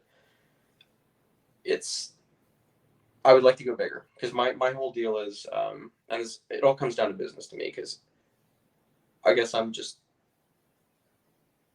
growth oriented. Like with YouTube, we finally hit that thing with the algorithm where, you know, we found something that works. We found our little groove, and I'm just going to speed bag that thing until it stops pumping out coins. Right. So it's the same with the business. I'm trying to grow the top line as much as possible. I don't care how much money I'm making, because I'm not, like, I'm pumping everything back in. Because, like I said, because I can. I don't have a wife. I don't have kids. Like I love. I don't have that overhead. And so I can put everything back in. So that's the one thing I have over a lot of people. So I'm willing to. Like, I'm not buying flashy cars. I'm not this, you know, $10 watch. Like I'm not flashy. Right. I'm trying to grow the top line as much as possible so that I can grow the business as fast as I can without taking out massive loans or whatever. Yeah, yeah, because that can get you in trouble sometimes too. Because if you take out this massive loan and your idea, like you said, is because anything that you do and is a risk. So if it gets too risky and doesn't wind up panning out, well, now you got this loan hanging over your head that you're not sure if you're going to be able to pay back. So It's a that scary position to be in because yes, you want to feel real hopelessness. That's it right there. hmm That's a pit bull backed into a corner. yep, man, I've been there, done that. Over it now, but I've narrowly avoided it a couple of times, and it was close enough. I got close enough to the fire to singe the hairs a little bit, and I'm like, okay, I don't want to fuck with that. right, right. Yeah, well, it makes you pretty smart, So you're relying That's on your hard work to get you to where you're going, instead of other people's money. and that's the variable right there that I think a lot of people. I definitely learned from it. That's one thing that kind of took me on is that they might be able to other people, other businesses, other YouTubers, whatever. They might be able to like outthink you. They might be able to outmaneuver you. Like they may have better funding. They whatever. There's a million excuses, but the one variable you have control over is can they outwork you? Right. Because if you're willing to go out there and grab it, Mm-hmm. there's a million opportunities out there, and you can grow Yep. really Oh fast yeah. on anything you're doing. Right. Right. I don't care if you're running a car wash. Mm-hmm. Well, I know a kid back home, man. He owns 3 car washes, 2 apartment buildings, and just because the car wash he was working for, the owner was getting ready to retire, didn't have anybody to give it to, was thinking about selling it to this other guy. So he worked out a deal with the owner and wound up getting that car wash. And like I said, and then 2 more, and then a few apartment buildings, and there you go. He took an opportunity and ran with it. So, Nice, nice, and I love hearing stuff like that because it's people find a system that works and they kind of grow it and at the end of the day that's the fun bit is that it's with capitalism anytime you're providing something out there and you're mm, making money off of it that's a commodity you're providing for somebody else because right. in theory the reason they chose you is because choosing anything else would have been a worse deal so you're providing people with better deals than they could have found elsewhere. Yep. That seems like a win-win to me. Oh yeah, for sure. And then that'll bring you, especially if you can beat the competition, that'll bring you your customers, and then they'll talk to their friends and their friends and their friends, and by the time you know it, you have everybody's business. So If you can do it right and if you can god bless you. yeah. See, I And ran my shop. It's about 6 years, and 90% of my business came from word of mouth. I might have handed out maybe a handful of business cards when I first got started. I started doing work for some small used car dealerships, and they would send some of their customers to me who got into an accident and said, "Hey, where can I get my car fixed?" So they would send them to me because I was getting all their cars done. So, and then just from there, just everything else was word of mouth. Oh, my friend got his car done from you, so he told me to come over and see you. And next thing I'm working on their car, and then I'm working on their cousin's car, their neighbor's car. and especially on a locally owned thing like that where it's not internet based like you're not selling a Mm, product that you just hawk on eBay or whatever locally owned stuff that's a great way to do it. I mean yep. it's organic, it doesn't cost much, Mm, and that comes back down to work is the variable. How much are you willing to put yourself out there? right. Yep. So so I guess I'm getting internet a text wise, real quick. I'm getting a really angry text. Can I jump for like yeah, 45 seconds? Would that go be for it. Go okay? for it, man. Thank you. Give me 1 second.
Alrighty, sorry about that. Oh, it happens. He said it was Putting out angry fires. text. Ooh, ooh. Yeah, well, that's what happens when you own a business. You got to put out fires, his management or whatever. So At how it what goes. is it, 9:30 on a Saturday night. Yeah, that's Yeah. always on the clock. People are that's another entertaining thing for me too, is that people are like, oh my god, so cool, you work with guns, you own your own business, like that's got to be so great. I'm like, you have no idea how Yeah. much I wish I was wired to do a 9 to 5. I'd trade any day. I can't. Yeah, I'm miserable, I know it, but here I am, the 9 to 5 guy, going, man, I wish I was in your position. swap any day. And well, and I love what I do, because I know, like, for me personally, the way that I'm wired, this is exactly where I should be. This is Right. where I would be happiest in life. Hmm. But you kind of wish you could just be a little simpler, like because I don't need it. I know I don't. I know it's like a weird, just is what it is, I guess. Yeah. I wouldn't mind getting out of the 9 to 5. I wouldn't mind it at all. I've been in this 9 to 5 for 30 years, man. Too long. So The problem is, it's like if you're like me, it's like doing a little crack. It's addictive as hell, because it's like, okay, I got out of the 9 to 5. Let's grow this bitch. Like that's kind of where it comes down to, and then it just consumes your whole thing. Right. Yep. If you know when to hold. Yeah. Like Kenny Rogers says, you got to know when to hold them, know when to fold them. So, well, right on. That song stuck in my head for the next 30 minutes. I'm pretty good at doing that. I do that to people quite often.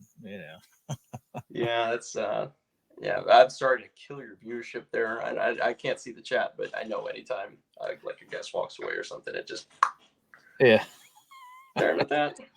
Yeah, it hasn't been a very busy side chat tonight anyway. It's being a Saturday night. I guess a lot of people are out there during the summertime out there. I guess that's why a lot of those guys do their streams during the weekdays, because I know they can get better audiences. But bunch of damn heathens out there causing trouble on Saturday nights. Right, like Christian. Definitely not what I'm about to do in about an hour. Right on. I finally got back in town. I'm like, I've had enough travel for now. I've worked enough consecutive days. I can have a night off. So were you traveling for business? Is that what you were doing? Yeah, I was down looking at a couple of big deals that potentially are they're scary. Put it that way. It's way out of my comfort zone, but it's feasible. And if I can just sack up and do it, I think it'd be good. Right on. It's just you got to throw yourself over that cliff, and that's not so easy sometimes. Yeah, I bet you this stuff consumes probably about 90% of your time, I'm sure, just in general.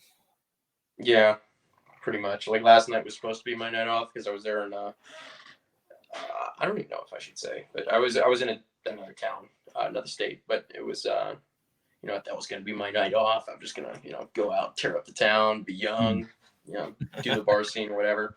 Right. I ended up getting out at just after midnight. Oh, wow. Because I was working until I literally didn't even get back to the hotel room until like 10:30 maybe. But I go out there, and the first hour I'm just staring, sipping on a drink, thinking about the deal I was doing, and it's just like I can't. You were still working. Yeah, it's like that's the thing. 9 to 5. You clock out at 5 o'clock. You're like, all right, fuck you, boss. Like, my hours. Yeah. I mean, I find a little comfort in that. Like I said, from having my own business, because sometimes I was working till 2 o'clock in the morning, and then going to bed and sleeping for 3 hours and getting up so I could be back at the shop by 7 o'clock to get everybody in and get everything going. So, so you do know. Yes, I do know. Yeah. So yeah. Like I said, after everything went south. All right, y'all have a good night. What's up, Boss Hog? But yeah, after the business closed down, I was like, yeah, I'm just gonna do the 9 to 5 for a little while and see what happens. Maybe I'll start something again. Maybe I won't. Still doing something in cars. Say what? The car parts stuff. Well, I do parts for the for an auto body shop and Okay. service center. Yeah. So, um, You source parts, manufacture. Like, what's the?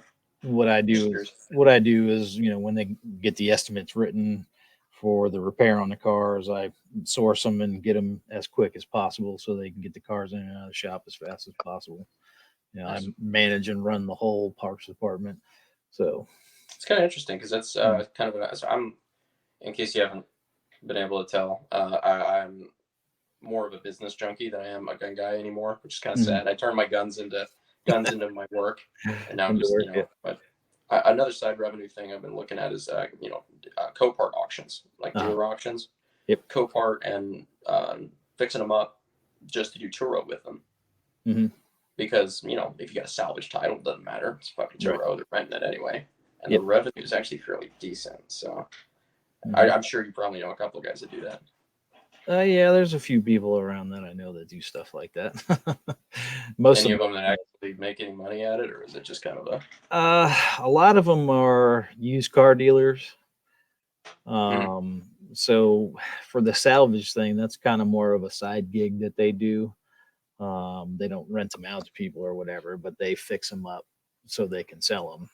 But like I said, in this state, they would have to have, or the shop has to have a rebuilder's license in order to rebuild the salvage car. And then the state police have to come in and inspect it before they can clear the title and let it sell and get registered as a clear title. So, there's not a lot of people that do that. Yeah, So, I guess if it's that kind of strict up there, right. So that's most of a the lot of red time, tape. yeah.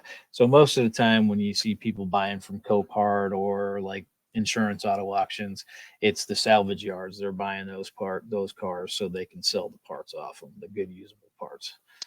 Yeah. Yeah, that kind of makes sense. That's And they yeah, sell those parts to people like me. and the cycle continues. Yes, it does. It's a nasty, vicious cycle. I gotta tell you, you know, this state has more accidents than I can ever imagine happening anywhere in the world.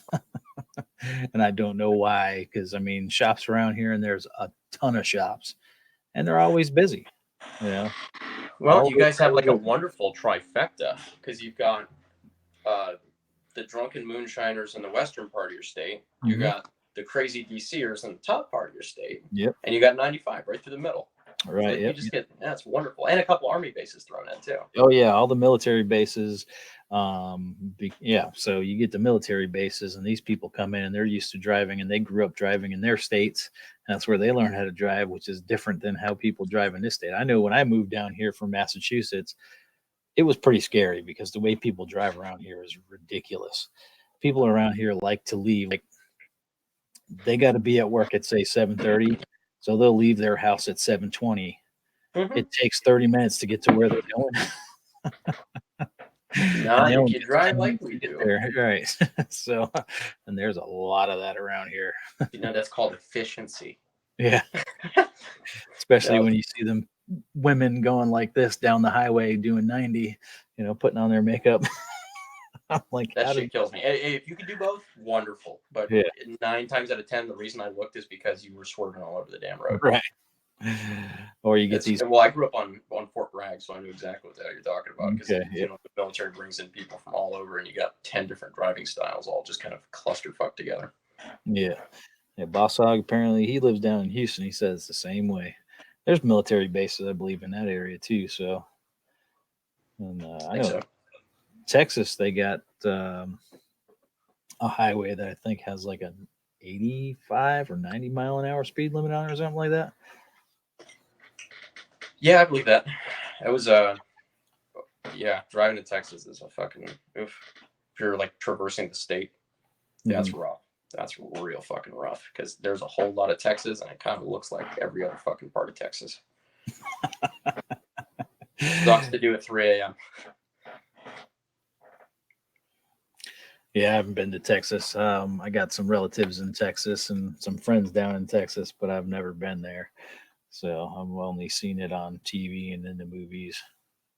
I love Texas. I seriously like. I always enjoy it when I'm down there. I love the people. I love that. Texas. I kind of dig the spirit of Texas. I guess it's kind of weird that they have like that state pride that's really linked to that Oh yeah. quasi libertarian, like, hey, don't fuck with us kind of thing. Which I mean, Yep. like I kind of dig that. Don't mess with Texas. Mhm. They're the Lone Star State. 75 on most highways.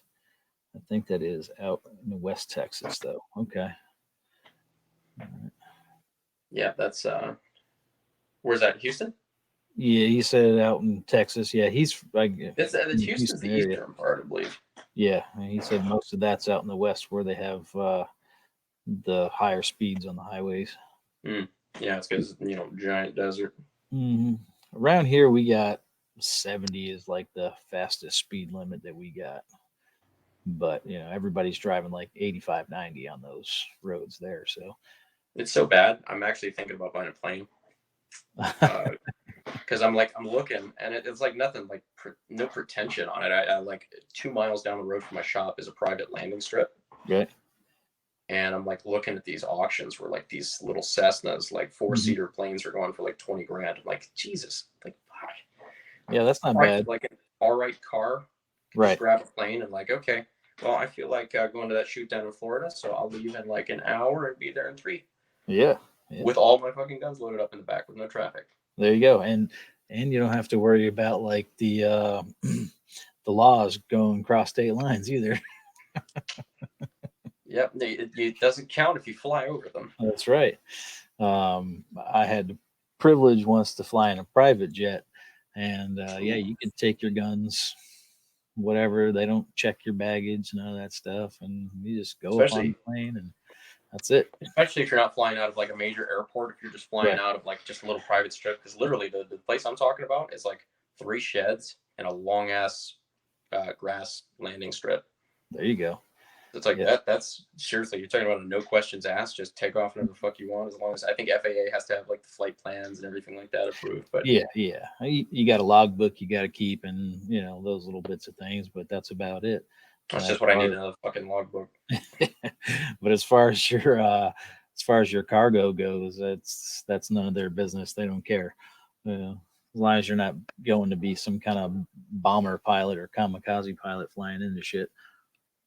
Yeah, that's just what I needed over my Wi-Fi router. With the it's just kind of a weird thought to be loading up a plane full of just fucking machine guns and suppressors and thinking like, you're sure this is legal? Like, this is actually okay? Really? Yeah.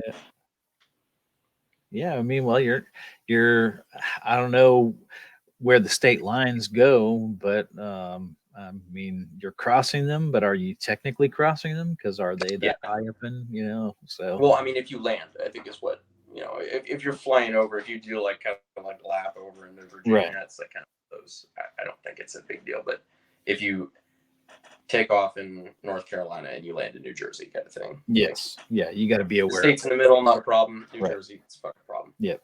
Yeah, because you got to be aware at least of the laws of the state you're landing in anyway. So, but as far as like if you were traveling commercial and you try to take all that stuff with you, oh boy, oh boy. Yeah, which is, it's kind of cool. Another part of the SOT that's interesting is that you don't, to my knowledge, you don't have to ask permission to go across state lines.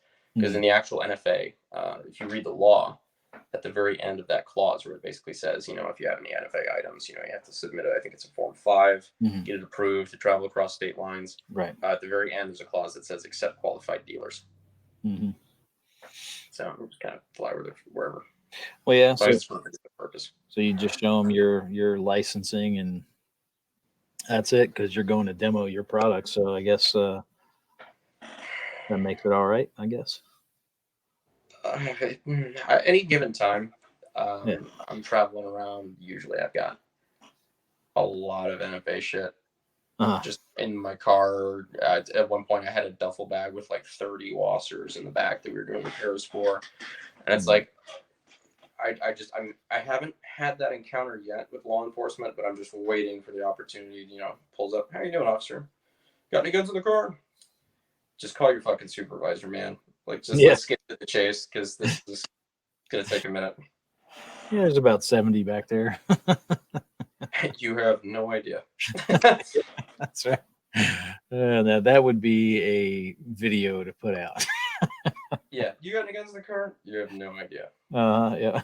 There, I had one cop that was like a state trooper down in South Carolina that was an absolute ass to me. Like he was just, it was kind of one of those moments you wonder, like, is this like how I get like suicide via cop right here? Like, you kind of thoughts go through your head. But he was an ass over like I had a concealed carry handgun, Okay. and obviously CCW and everything like that. But he's the first question he asked. And he's like, "Why didn't you volunteer it?" I'm like, "Well, it's because literally that's." I said hello. You said, "Do you have a gun?" But right. like, Where does that translate over to that? yeah, it's like, where did you want me to say? Do you want me to lead with that? Like, do you want me to shout, "I've got a gun" as soon as you got out of your car? Is that how this was supposed to go? Right. But anyway, he like felt all cool about himself. He was like, "Yeah, I saw the Tula thing, and you're sitting on your passenger seats. How I knew." I'm like, "Okay, got it. You didn't pass your detective exam. Got it. Okay, cool. Right. Thanks, Sherlock." But he never asked to see the gun, Right. and he never asked if I had any other guns. He literally just like wanted to be happy in the fact that he had no idea. So I had my one handgun on me. Yeah. I had like 4 machine guns, 3 suppressors, a bunch of pistols and shit all in the back. He never looked. Wow. Well, obviously it's all papered and everything, but it was just Right. funny as shit. I never asked. I'm like, seriously? Like, I thought we were going to be here for like 6 hours while you did all the serial numbers. Right. You got a whole freaking unit out here. And I'm glad. I mean, it saved me a lot of time. Yeah. So is that what was it? The Tarkarev? Is that what you carry? Makarov. That's it. Okay. Yeah. Not a huge fan of the Tarkarev. I kind of like the Makarov. That's, like I said, it's weird. I know it's kind of, I guess eclectic is the right word. Yeah. That would be a good word for that. I think it's an interesting gun. I didn't know that it took down the way it did, where the whole trigger guard pulls down like that. That's I was like, oh my God, that's cool. Kind of nifty. Yeah. It's so analog. Everything about it is so like just hammer and anvil, like just simple. Right. Yeah. And Russians are always like the antithesis of Germans, which has always been entertaining to me. This is what I've stuck to carrying right now because it's the smallest handgun I have. What is that?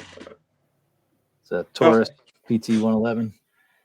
It works. I mean, I ain't looking at, shooting anybody from or anything from more than 5 yards with it, but oh well, it'll do the trick if I need it to. You know what I mean?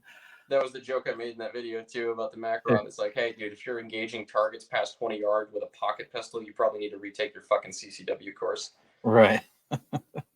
Not a great idea. Yeah. So I mean, I have a Sig P320 and I can shoot some distance with that, but I still don't like to shoot more than 20 yards with that even. So, I mean, my vision ain't that great anyway. So anything out past 10 yards, I'm kind of like, huh? I've had way too much shit explode in my face for my vision to be even relatively intact. Yeah. I can't use iron sights anymore. Like, fucking just blurry. Yeah. Dots. Yeah. I can use dots, optics, stuff like that's usually okay. Yeah. Oh, I've been digging red dots, red or green. I like the green better. I don't know. It shows up brighter for me, a green dot than a red dot. But yeah, I mean, I'll like on this one, it's a holographic sight. I was using iron sights when I first started shooting, but then I had one of these Amazon suppliers contact me and say, hey, you want to try this out and do a review on it? And I popped it up on my gun and started using it. And I was like, all right, I kind of really dig this. What's the brand again? This one here, this one's a Penty. I bought that off of Amazon. It was like $23. Oh, shit. Yeah. I mean, you could just like beat the shit out of it, destroy it, and then buy 3 more. That's what. Yeah. I mean, I've had that sitting up there on this gun a while now. And I mean, I shoot this gun a lot. I mean, I spend a lot of money on ammo and do a lot of shooting because, like, I can just go out in my backyard and shoot. So it's not like, I got to go to the range, got to load everything up in the car. No, I just strap a backpack over my shoulder full of guns and ammo and go out in my backyard and start shooting. That's what I always talk about, like the primary arm stuff and whatever. Like, people shit on it, but it's like $99, man. And I will never do anything to that optic that will break it. Right. And if I am, then the odds are I'm in worse shape than the optic is. If Right. it's going through that sort of shit, because I've done some, like through all the torture testing shit and whatnot we've done. Like I think I got surfed on a primary arms advanced microdot. Wow. Fucking ground it in the gravel until like the aluminum was caved in on one side, all the finish was gone, the dials were fucked up. Motherfucker still turned on and held 0. Damn. Screen wasn't cracked, although it was like scratched to shit. You could hardly see Right. through it. I was like, okay, well, I will never do anything remotely close to this. Right. So, yeah, that's why I see a lot of these guys, especially with these Amazon optics. They'll take them, they'll put them on their gun, and they'll beat them up with water bottles and stuff like that. Shoot a bunch of rounds, pour water beat over them up them. with water bottles? Yeah, like a full bottle of water, and just beat on it. Just beat on it and beat That's on a fucking odd bludgeoning tool. Yeah. Well, I guess it's like trying to simulate the recoil, or like if you drop it or something like that, Or you is could it just still drop gonna it. turn on? Yeah. Well, one guy I seen him, he had it on his gun, and he like dropped his gun right on the optic, right onto a little concrete patio paver. I was like, why would you do that to your YouTubers are gun? weird. We do weird shit. Yeah, but then he turns it right back on. He's like, okay, it still works. Yeah, so I'm like, okay, cool. Yeah, but the Well, average hey man, person, I'm about to have to jump off of here. okay, We're running up on kind of like a time constraint for me, but right on. I gotta get some emails out and stuff like that, and then later on, who knows? But yeah, man, it's been a pleasure talking to you. I really Yeah, genuinely enjoyed a lot of the conversation. right on. Me too. Me too. We'll definitely get to chat again sometime, man. If, like you said, you offered to give me some help on trying to figure out some of them analytics things, so Seriously, I'm genuinely serious about that. that It's would be very great. simple. It's very Yeah. basic. Like, Yeah. it's just once you get the keys to the kingdom in like 100 words, it's what do you do with it, and that's Yeah. the creative part, I guess. Right. I've been pretty lucky here the last I'd say 2.5 weeks. I've probably gained about 120 something subscribers. So that's not too bad. The last how long? About 2.5 weeks. For your size, I mean, that's a fairly decent growth rate. So yeah, it's not been too bad. I got a friend of mine. What do you attribute that to? I'm attributing that to a friend of mine. He's runs a Facebook group called Canic Nation, and with Firearm Fanatic, they're doing this big giveaway I know those thing. guys. Yeah. So they're doing this big giveaway thing, and they put me down on their thing as part of your contest entry. So That's that's one what of I'm those organic attributing things. to. Yeah. So I will give you one word of advice, kind of like warning on that. Be careful about some of that stuff. Yeah. Because if people like your stuff, and wrong terminology. If people subscribe to you for giveaways and stuff, and they don't actually watch your content, Right. it actually hurts you in the analytics rank. I've tried to avoid it because YouTube will test it. They'll test the waters on the browse features for like homepage stuff or whatever. And if people don't click on it and your click-through rate is low because a lot of people aren't there for you, then it'll hurt how many of your diehard followers actually see it. So that's just something to keep in mind. Well, see, I think because technically, if I go back and look at all the subscribers that have subscribed to me, I probably in that 2.5 weeks time probably have had over 300 subs subscribe to me, but only about 120 of them stick. So yeah, that's the other downside to that. But I mean, those are the ones who leave, fantastic. Right. Probably didn't want them anyway. That's kind of right. But see, I'm not sure if they actually left or if YouTube kicked them off, because YouTube has that little algorithm thing that would consider them to be like spam subs because they're coming in through a third party. They're not coming in based off of watching a video that they might have come across. Sometimes I find it's usually pretty accurate, and honestly, that algorithm fucks up a couple times, and you never hear the times it doesn't fuck up. You hear the time it does, like, hey, they unsubscribed me, but it's probably a good thing, honestly, for channel growth and stuff like that, because you're cutting the dead wood, like you're cutting the accounts that are haven't been logged into in a year and a half, the ones that win $50 Amazon gift card type of Right. Well, the other good thing too is this new YouTube Studio beta thing that they're doing, will actually tell you like your top view videos for the month, and it shows you if you've had subscribers subscribe to those videos as well.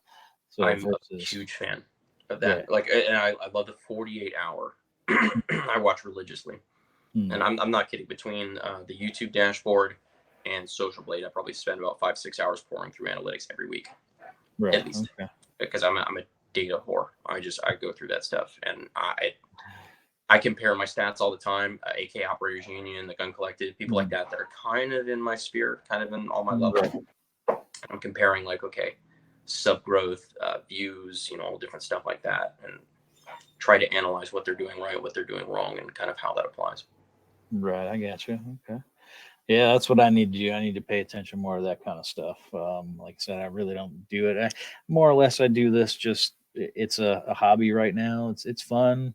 I'd like to be able to do more of it, and I'd like to make money off of it. But I don't know, if that is something that's even possible anymore. But It definitely is. That's something that I'm trying to hold out on, because all of Mhm. my AdSense goes to my editor and camera guy, Delance. He gets all of that, Mm, which I'm totally cool with, because I mean, without him and without somebody at least filling his job, I wouldn't be able to do half the stuff that I'm doing because I don't have time. right. But he probably makes about $1,000 a month on it. Oh yeah. Um, but the brand deals, when you start getting bigger and people actually start, if you create enough of a culture, and here I'm just giving you the advice here, if you create enough of a culture that actually like listens to you and like is Right. interested in like, okay, I'll follow that link, I'll check it out. If you can lead buying behavior, Mm, people will set you up with affiliate links. People will set you up with, um, they'll pay you like I turned down $1,000 brand deal last week. wow. That was basically like do a video on this for $1,000. I'm like, and that's what you need to be careful of, because Mm, so many small YouTubers fall into that trap where they see money for the first time. They're like, fuck right. yes. And they jump on with the first people, the first kind of like whores with high margin that, reach out to them about it. And you just have to like, the temptation's there. It's kind of like Indiana Jones and the Last Mm, Crusade with which the shiny cups everywhere. If you hold out for a while and you build like a really dedicated following for that, you yep. can get some really special stuff. Right on. Right on. Well, that's definitely something I'll have to work on. If I can get a little bit of money so I can work less and do this more and then start growing that, then that would make things right. The domino Mm. effect, keep it rolling. So that's really what I'm looking for. That was, one of the reasons I seen everybody was having such success, because back when I first started doing it, little did I know that right after I got into it, that's when they stopped monetizing everybody and all this other stuff. So, I was Which just like, oh, we're still monetized. Like yeah. about half of our videos are still monetized. I think people Yeah. just complain about it a lot, frankly. Mhm. So, I mean, because some people are saying that they're not even getting any money from their AdSense programs or any of that stuff.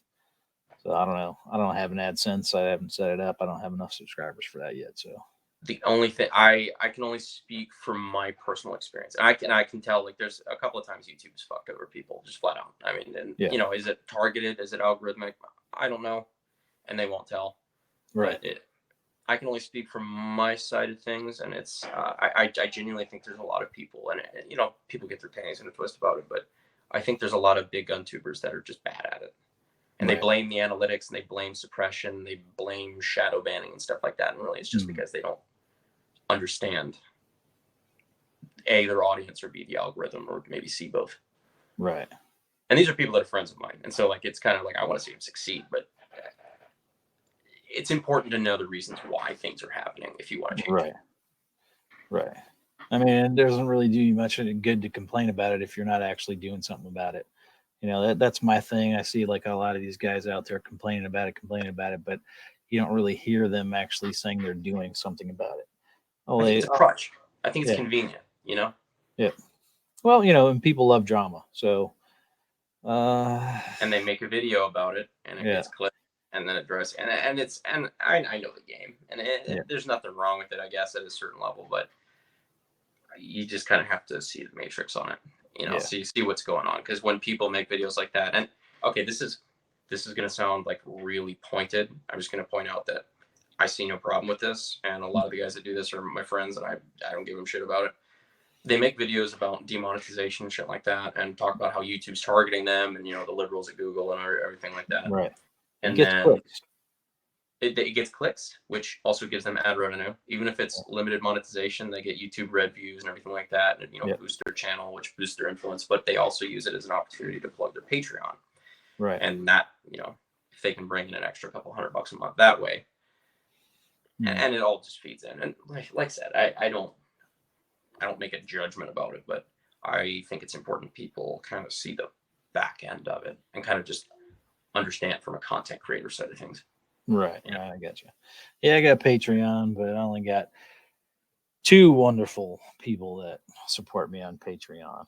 And you two out there, you are the real MVPs.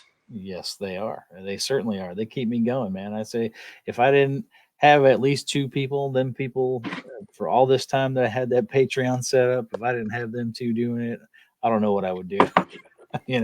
I've actually sent them out some T-shirts. I mean, I'll give them stuff whenever I can because they've been sticking by me and they've been with me since the beginning. So, since the beginning of the channel, since the beginning of the Patreon. So those guys are I'm their fans. They're my heroes. It's a good way to think about it, I guess. So Healthy. Yeah. So. But all right, well, we're at 10 o'clock. It's usually when I shut the broadcast off. So cool. So I closed you down. Yeah. All right, everybody. Yeah, there you go. All right, everybody. Thanks for watching. Go check out the AK guy here on YouTube, Brandon Herrera. He's got great content, beautiful hair, as everybody likes to comment about. I don't know where the whole hair thing came from. I mean, I guess it's because you're always flopping it around. No, today's just not behaving. I just kind of give up. But I out of all the things that I thought I'd be known for, like when I die, I did not think that was the one. But whatever works, I guess. Yeah, that's your niche. That's your niche right there, is the hair. I thought it was going to be like a big brand deal with gun stuff. Turns out it was L'Oreal. But yeah, whatever. Yeah. Roll with the punches. All right, everybody. Thanks for watching. Have fun.